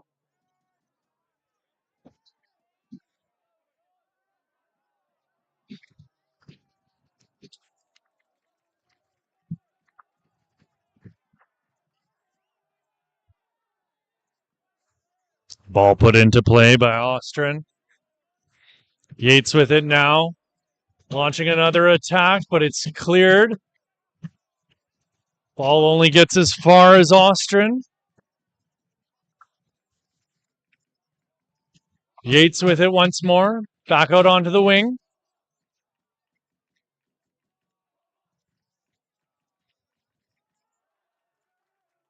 The cross is blocked, and charging out to win that ball was Adam Leela for St. Catharines Roma Wolves, and it's going to be put out for a throw in on that far side of the pitch. Another substitution coming out of the match will be Michael Solomon. Coming into the match will be Brandon Bernardi. Bernardi, another 18-year-old, getting some time out on the pitch. He featured in 2 matches this season for St. Catharines Roma Wolves in their championship campaign. Played a total of 17 minutes. That being said, he featured in 12 matches for the League Two side. Got 3 goals and 2 yellow cards over that time. Finley bringing it down and playing it out for the counter attack to begin. Guelph unable to make anything happen with that as Gray Yates just smashed the ball up for no real reason, but it was out off of a St. Catharines Roma Wolves player, apparently. And we've got Ryan Schwinger running over to the St. Catharines Roma Wolves bench. He's given a yellow card to a player at the end of the bench. I have no idea who it was. I'll have an update for you in just a moment. Ball into the box, and it's headed away by St. Catharines Roma Wolves, but it's put back into the corner for another chance to put in a cross. Said it's swung over, and a shot in towards goal, and we've got it all tied up here, friends. Jack Sears, the veteran presence, nodding his second goal of the season to put Guelph United back into this match in the 95th minute of play. Less than a minute left here. This is exactly what the home side did not want to see. You can hear the crowd just absolutely having the wind taken out of their sails right now.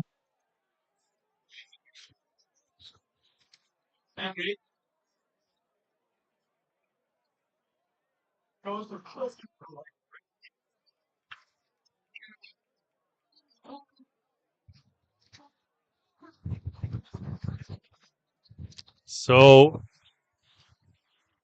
we find ourselves knotted up 1-1 here, friends, with very, very little time left on the clock.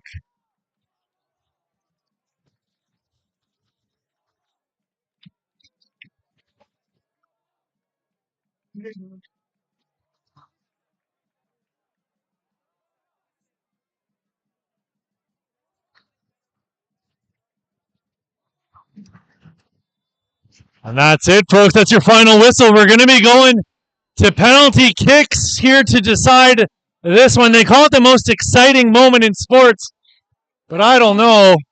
There's going to be a lot of people holding their breath here for these next few moments as these two teams decide who's going to be shooting. Never an easy moment. So much pressure here on all these players all of a sudden.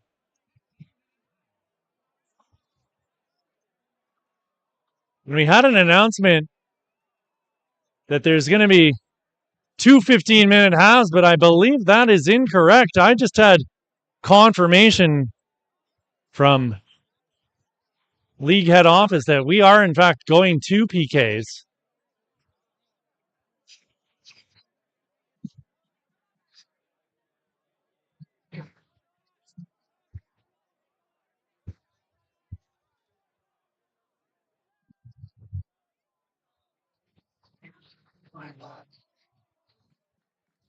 So we're going to have a quick conversation between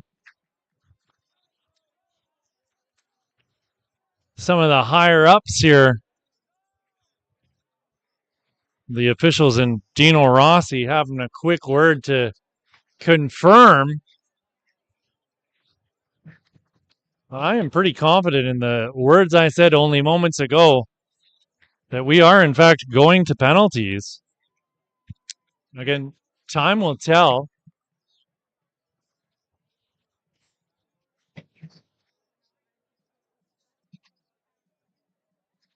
Both teams look to have sent both their squads out as though we will have 2 15-minute halves.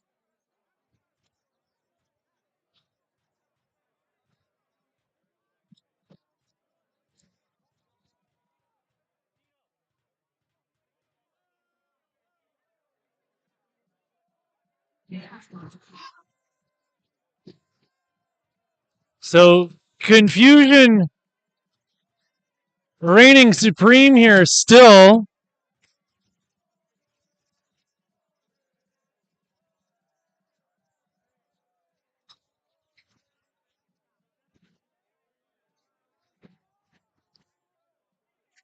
I'll have an update for you as soon as I know what's going on. It looks like the decision has come down and we're going to get free football, more soccer.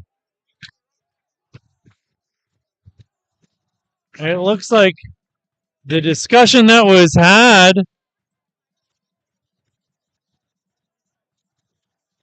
has pushed us into the previously announced 2 halves of 15 minutes to be played here.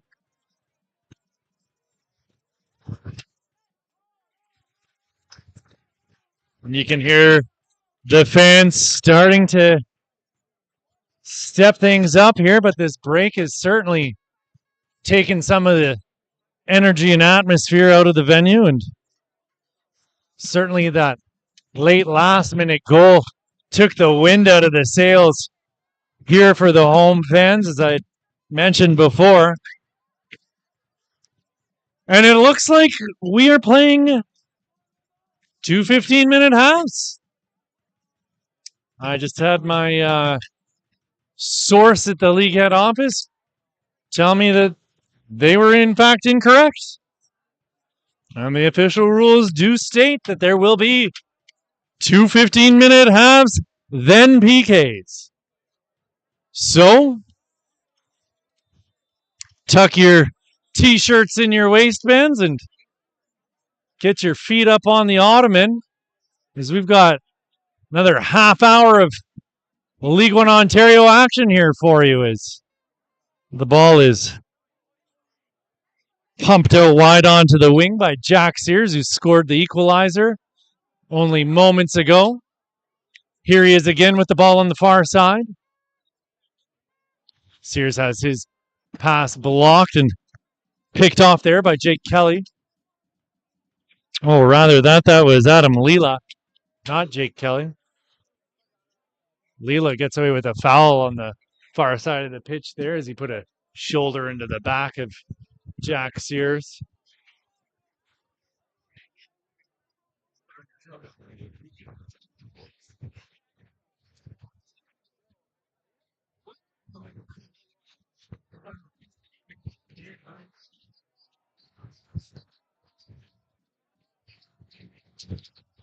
Ball goes over the head of Cole Fernandez. Finley has to come flying out of his goal to make the clearance.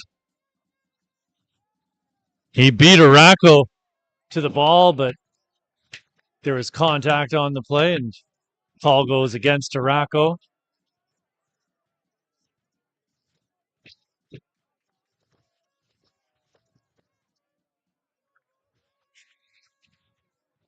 This is the big man, Pero Bandula.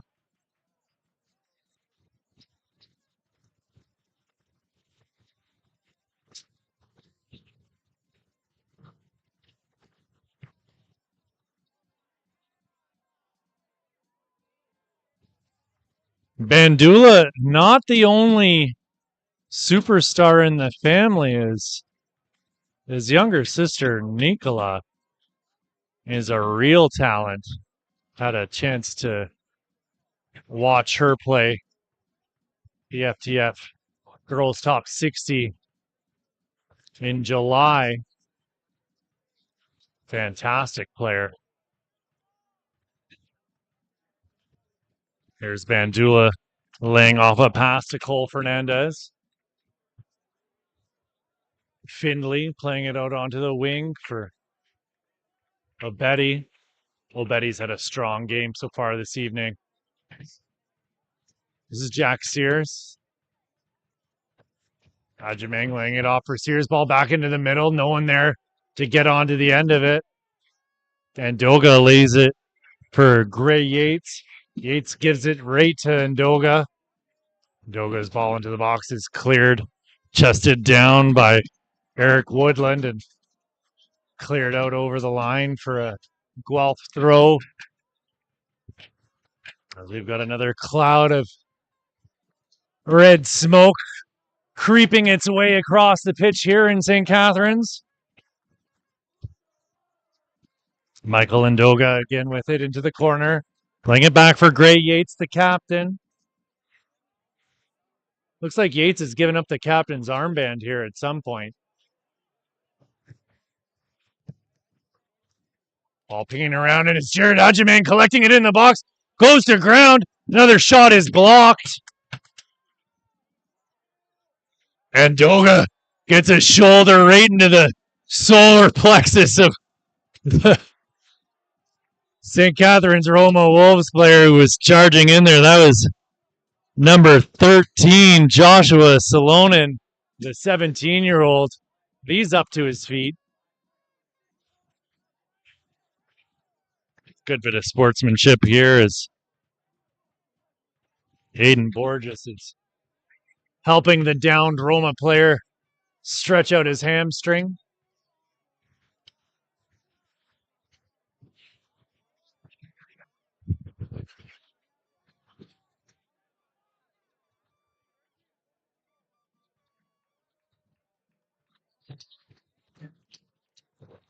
So it's been a wild one here, folks.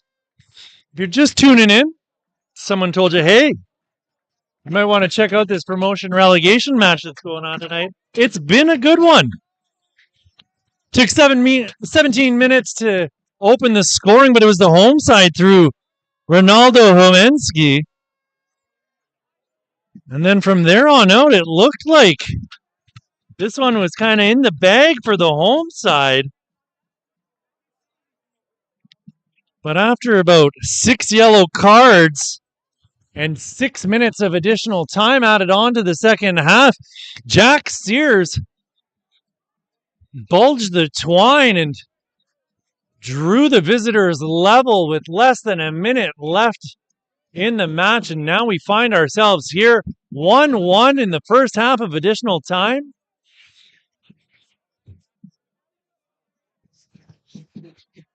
And we will see this one out to the very end. My name is Pierce Lang. I'm going to be bringing you the next 25 minutes at least.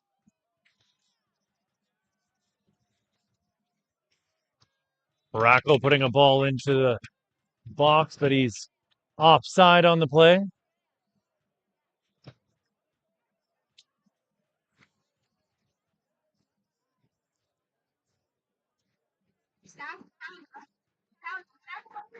Or Ryan Schwinger's bringing that ball back for an earlier foul by the looks of it.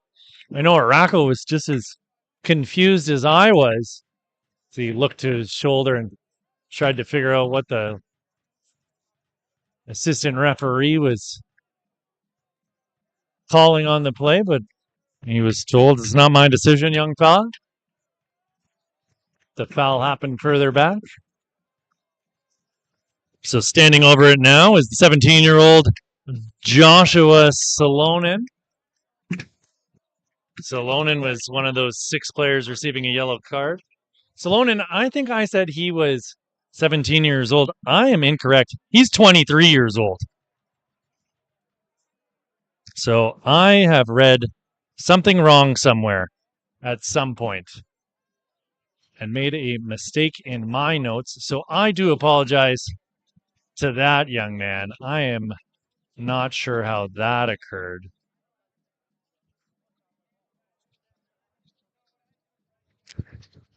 He was 17 at one point. I can assure you of that.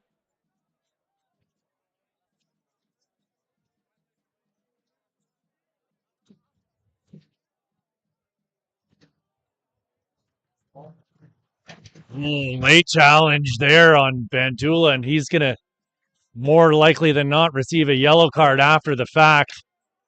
And Ryan Schwinger comes over and shows him the zone. Another substitution coming here for Roma Wolves as Eric Woodland is coming out of the match, and coming in for him will be Mateo Musa. Musa, 21-year-old who's played 2 games for the championship side, featured in 6 in League 2 Ontario. We'll see what the 21-year-old will bring into this match for the home side as they look to beef up the back line. Right here and now, though, they've got a corner kick.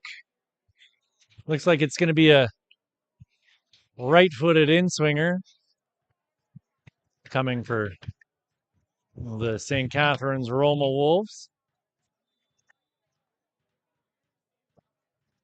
Ball going near post. Gray Yates able to clear.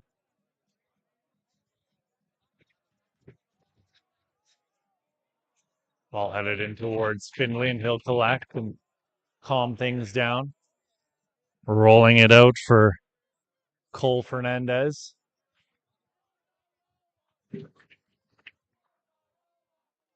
This is Borges. Aiden Borges getting it into the middle for Gray Yates. Yates pushing it out wide. Ball into the middle here for Cabral. Another ball into the box. Adjaman giving chase. Yates collects in the middle of the pitch. Sliding challenge there by Adam Malila. Breaks up the Guelph United attack.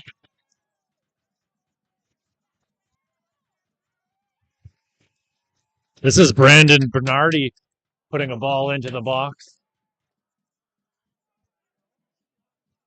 Guelph countering back. I decide to slow things right down and work the ball around the back end and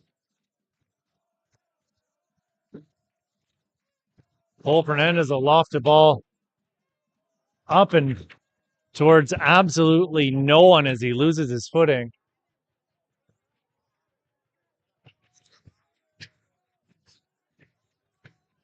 100th minute of play, 101st minute of play, really. We're about 10 and a half minutes deep into this first overtime segment. We will play 2 halves of 15 minutes each. Team switching ends.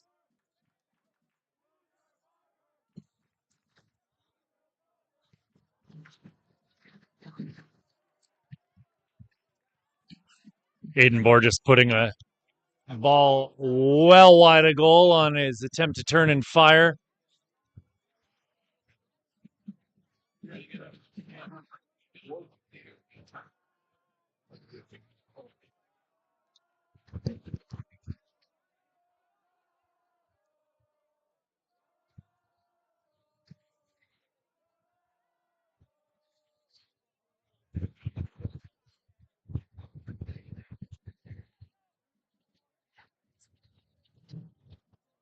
This is Jake Kelly pushing up the wing, and he's going to be escorted out of bounds. Obetti to take the throw in here. He's a guy who played most of the season.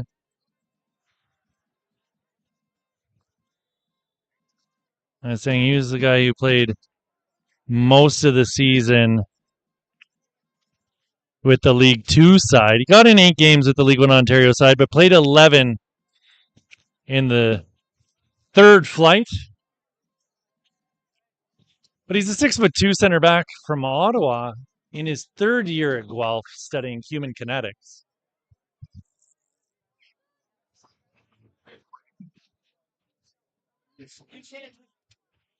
Fantastic performance by Obetti tonight. This is Cole Fernandez. Fernandez was a second team All-Canadian in 2023, OUA All-Star, and an OUA champion back in 2021 with the Guelph Griffins on that fantastic side, featuring Adam Ziss and Jay Skitsopoulos and Thomas Skublak, to name a few. I want to say Jack Sears was on that team, and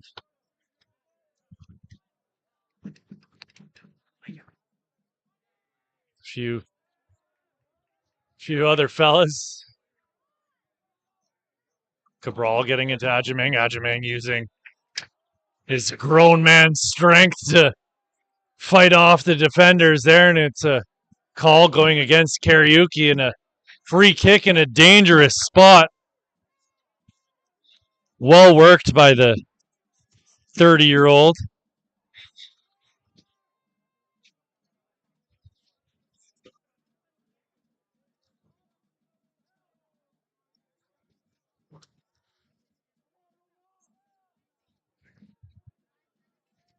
Darracott lining up a 5-man wall here in front of him. It's Cabral and Sears over it. Ryan Schwinger backing up that 5-man wall. Cabral's shot goes directly into the wall. He tries to smash the rebound, and it puts it right into the wall again.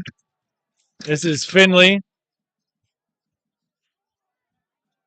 Finley only getting it as far as Adam Leela. Leela's wearing the captain's armband now for St. Catharines Roma Wolves. Bandula heading it back into the St. Catharines end. Ajamang battling here with Nolan Bassetti. Ball headed back up in the direction of Ajamang.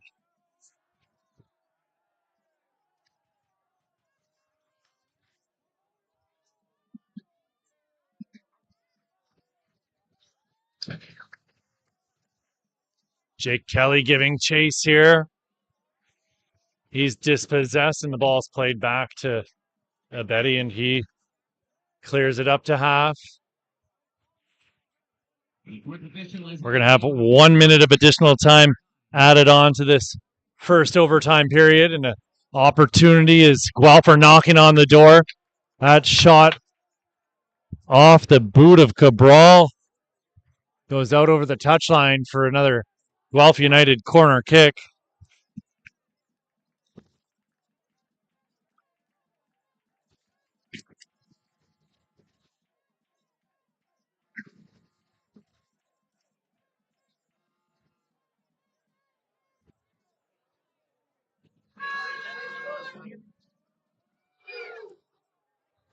Ball goes into the box, and it's headed clear by Kariuki, and he's hobbling now. Looks like he's grabbing his right leg.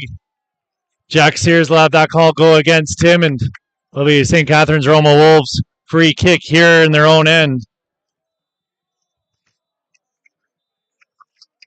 Ryan Schwenger blows his whistle, and that's your first half of additional time, friends. Score's still 1-1 here between these two sides. We're going to take a very brief break here, and we'll be back with your second half of extra time in just a moment.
All right, friends, welcome back to your League One Ontario Premier Division, Relegation, Championship Division, promotion match here in St. Catharines, Ontario. My name is Pierce Lang. We're at Rinaldi Field. It's St. Catharines Roma Wolves taking on Guelph United. The score is 1-1 as we have reached the second half of additional time, and ball turned over. Jared Adjemang in alone on goal. Fantastic work there by the St. Catharines Roma Wolves goalkeeper to keep that one out. Adjemang, the absolute last person you want to have alone on goal, and Sean Derricott did a fantastic job coming out to meet him at the top of the box.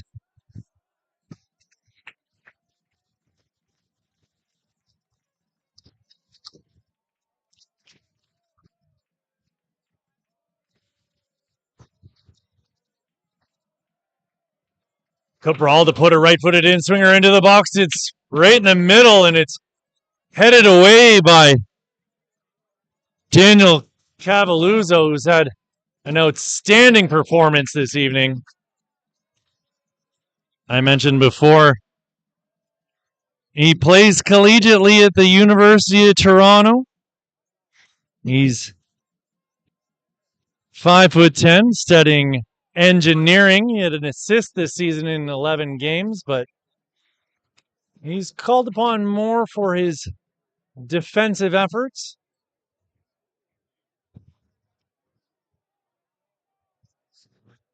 And we like him a little extra because he's Angelo's little brother.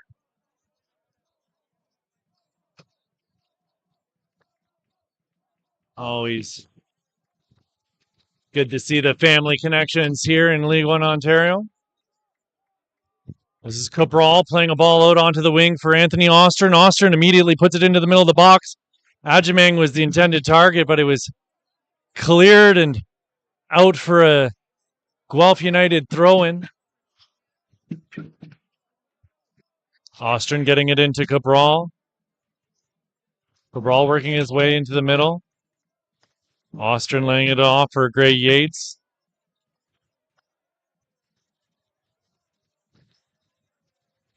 Pero Bandula, the 6'5" center back, finding Obedi. Noah Obedi playing it up for Ostrin. Ostrin turns it over. Leela pops it up into the air, and it's shouldered back by Bernardi, and it's turned over. This is Gray Yates once more. Yates flipping it through for Ostrin to run onto. Ostrin's ball is blocked by Kariuki, and it's finally cleared out for a Guelph United throw.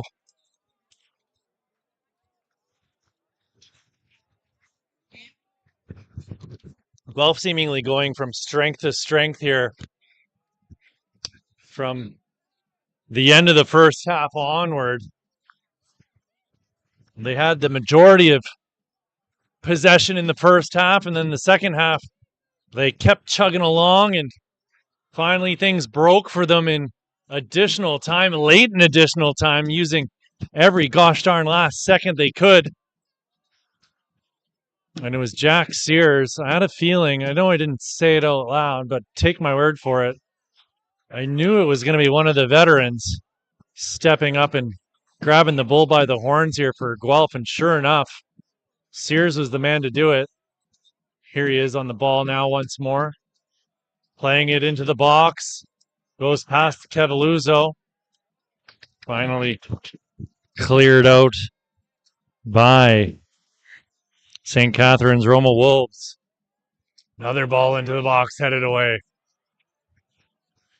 It's just unrelenting pressure and a late challenge there by Brandon Bernardi, and he's going to get a yellow card.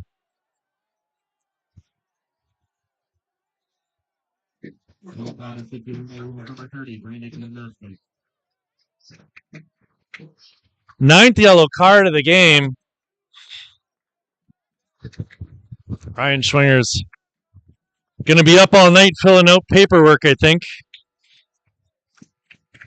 Not his fault. He's had a good handle on this match so far. There's a reason he's awarded this one. It's called a very even game tonight.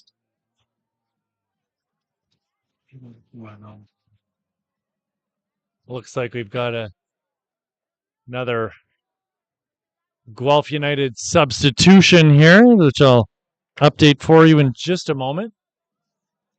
But here they are on the ball, with Cabral putting one into the box, and it's cleared out to Ostrin, who's there, and suddenly charging up the pitch is number 19, Homensky, who's been very quiet since getting his goal. Orako turns it over, and Gray Yates gets it to Ostrin. Ndonga back to Ostrin. Ostrin on the far side. He's tackled, and that's going to go out for a Guelph United throw. I said there was a substitution, and it's Omar Ladani coming into the match for Noah Abedi, who finally gets to rest after the stellar game that he's had tonight.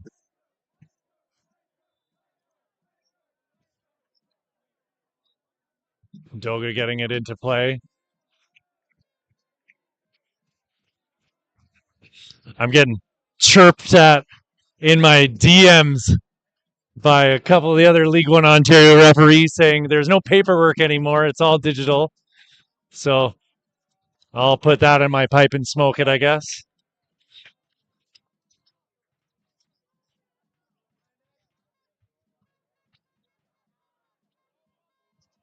Can always count on your friends to have your back in tough times.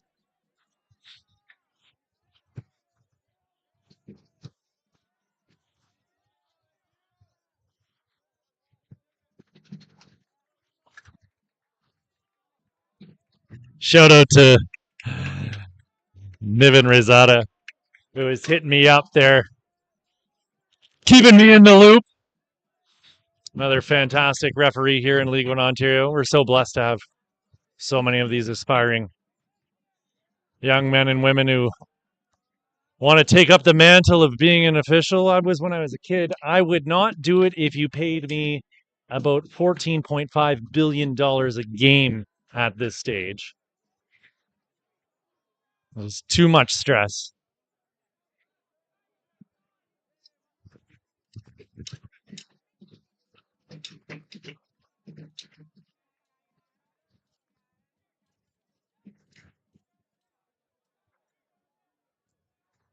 Cabral dispossessed in the middle of the pitch.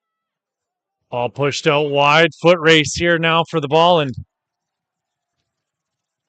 cleared by Omar Ladani.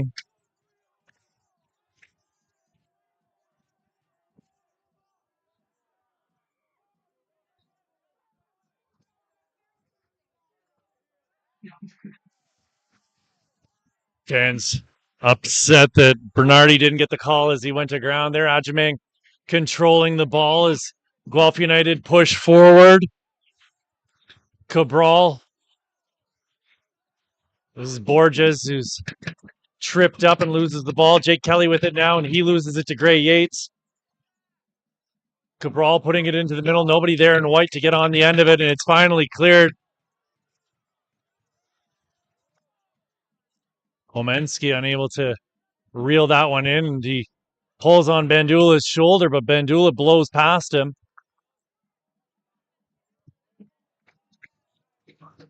Clearance attempted there by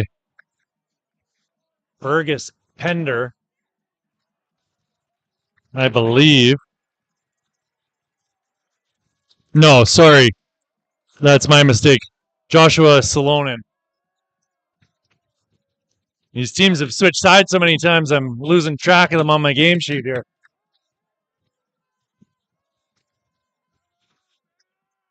We are in your second half of extra time, though.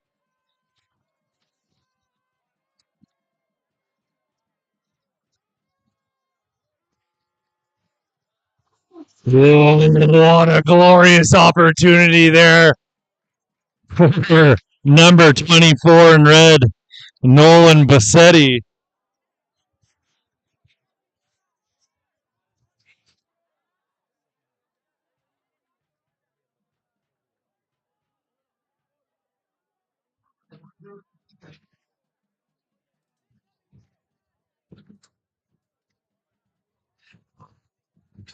Finley playing it up for Bandula. Great work there by Gray Yates to split the defenders and gets it into the middle. Ball slipped through here, and Borges has it at the top of the box. He's found Andoga, and the ball headed in. Hadjimag's right there on the doorstep. What a fantastic save! And what a outstanding save there by Sean Derricott to save his defender's blushes and keep this game knotted up at ones.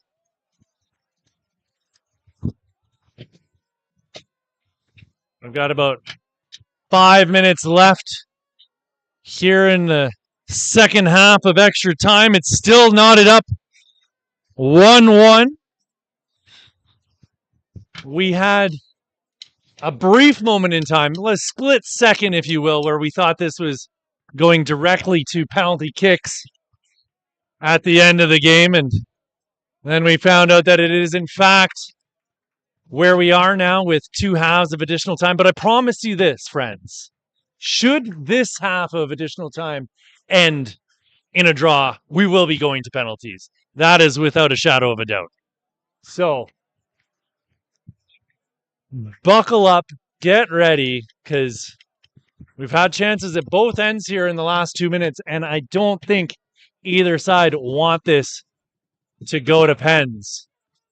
If I had to place a wager, if I were a betting man, which I am not, I would say neither of these sides are hoping to go to pens, especially if I'm St. Catharines Roma Wolves. We talked about this before. So much experience on this Guelph side. Certainly with Ajaming, Sears, and Yates still out on the pitch. Several players who you don't want to see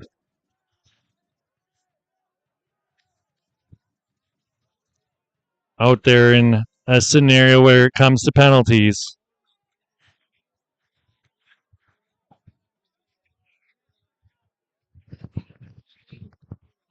Jack Sears unable to control the ball on the near side, and that's going to go out for a throw-in.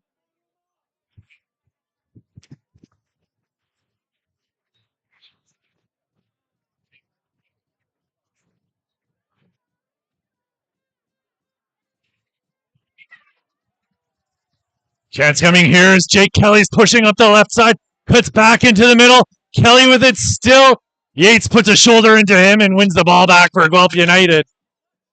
Slips a pass through for Cabral, but it's Jake Kelly coming back to win it again for St. Catharines Roma Wolves. They're breaking through the middle.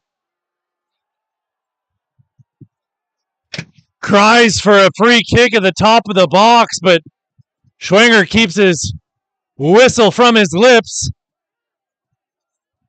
Ostrin with it now, giving it back to Bandula. Leela closing down Cabral.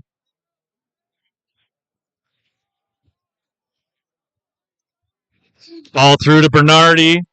He's taken down and he'll win the call at center field.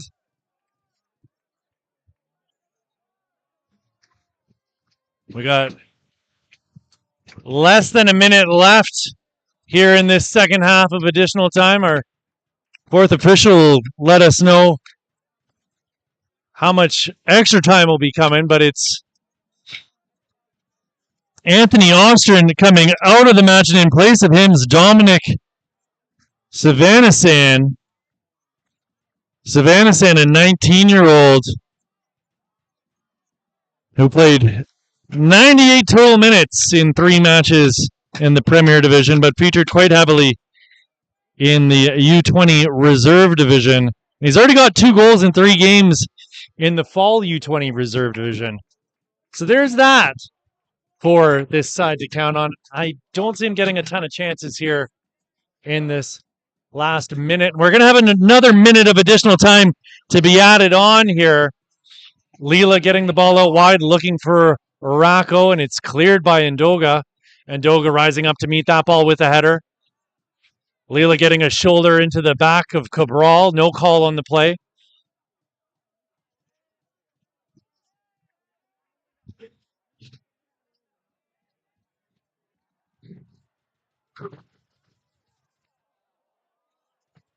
Trying to chip the keeper from there is ambitious, to say the least. Finley backpedaling to catch that ball. Savanasan with it now, gets around Kelly. Savanasan being closed down by Kelly. Kelly gets a handful of his shirt, and Savanasan stopped in his tracks. He's playing it in the top flight, or at least a battle for the top flight. He's going to need to be a little bit tougher than that as Bandula smashes that ball out over the fence and out of bounds, and that's the last kick of the game, at least in regulation time. From here on out, it'll be penalty kicks to decide this one. I hope you're as excited as I am.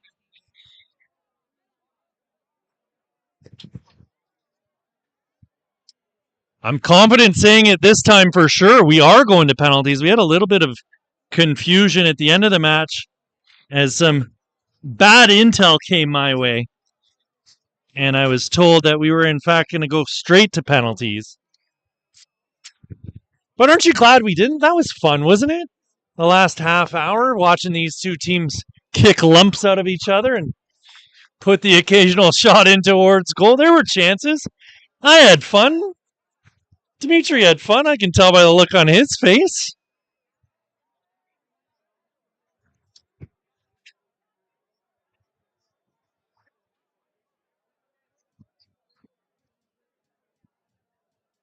Ten yellow cards through this match. And 2 goals. And now 10 shooters. 5 aside. After that, it goes to sudden death.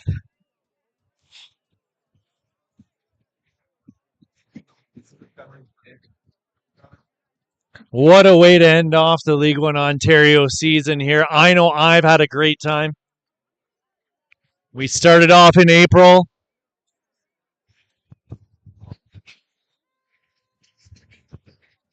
We had our first year with promotion and relegation. We had our Premier Division. We had the championship, and then League 2. We had new teams coming into the fold this year. Lots of new players making names for themselves. Skrisapi won the league last week. Giving themselves a spot in the Canadian Championship next season. Very excited for John Yaku and his Skrisapi side. He's got to be up for Coach of the Year this year. I think his only real competition is going to be coming from Peter Pinzotto, who really did a masterful job with that Woodbridge side of his this year.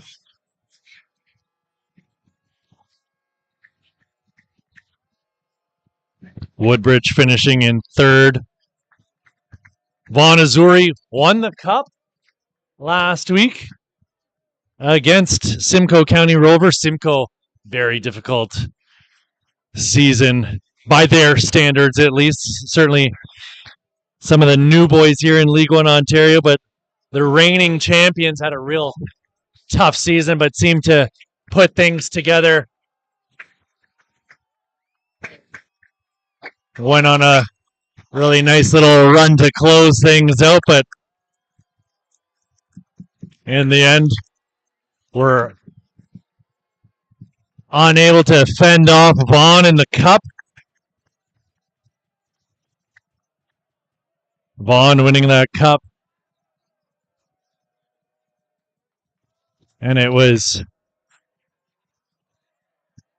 Rashawn Walks putting away the game-winning penalty in that one. Rashawn Walks, my vote for League One Ontario MVP this season. He certainly led the league in scoring, which I don't think is always your indicator for MVP, but man, oh man, did he ever have one heck of a year. 18 goals in 20 games.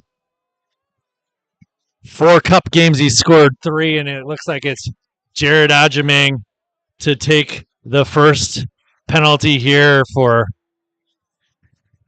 Guelph United.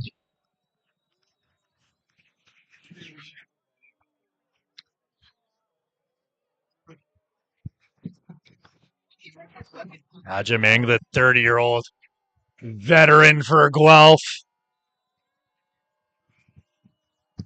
steps up and smashes it low, and big save from Sean Derricott on the wily veteran.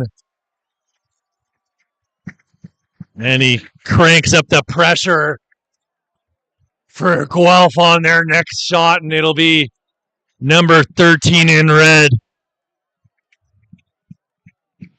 Joshua Salonen stepping up here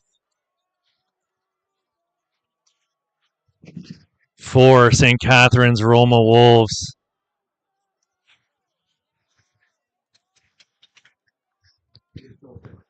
Salonen placing the ball down, and we'll see what Ethan Finley has up his sleeve as he stares down Salonen. Salonen approaches the ball and smashes it right down the middle, giving his team the lead here in the penalty shootout, and you can hear the response from the crowd.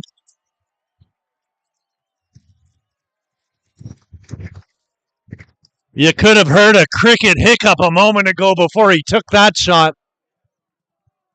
Everyone holding their breath and stepping up for this penalty will be number 21, the captain, Gray Yates. Short run up for Yates. Yates blasted low in the second save here from Sean Derricott. Goodness gracious me. Guelph United with no answers whatsoever right now for Sean Derricott. And it's going to be the man wearing the captain's armband, Adam Leela, right now. Leela, another guy taking a short run up and blasted low, and my. All the pressure in the world right now on the shoulders of number 10 in white, Jacob Cabral. He started this match and he's going to finish it. But we'll know in a real hurry here if he finishes it as a guy who's going to be playing next season in the Premier Division or going down to the championship. Jacob Cabral, stutter step, runs in and puts it past the keeper. And all of a sudden,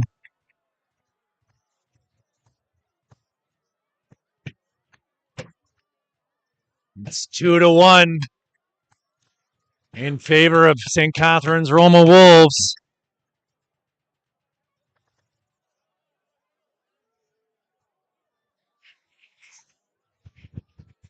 But they've still got the advantage here.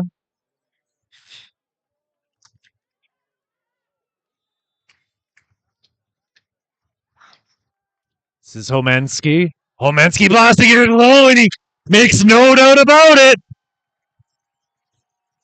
He was their danger man all season long, and he continues the trend here in this promotion relegation final.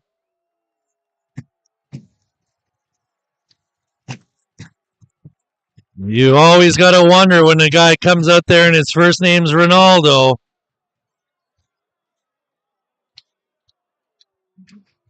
And he takes after his namesake and continues scoring. Keeping the advantage for St. Catharines Roma Wolves. This is Aiden Borges over the ball now.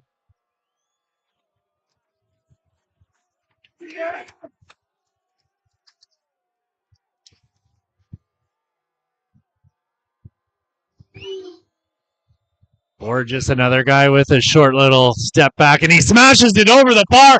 And that's it, folks.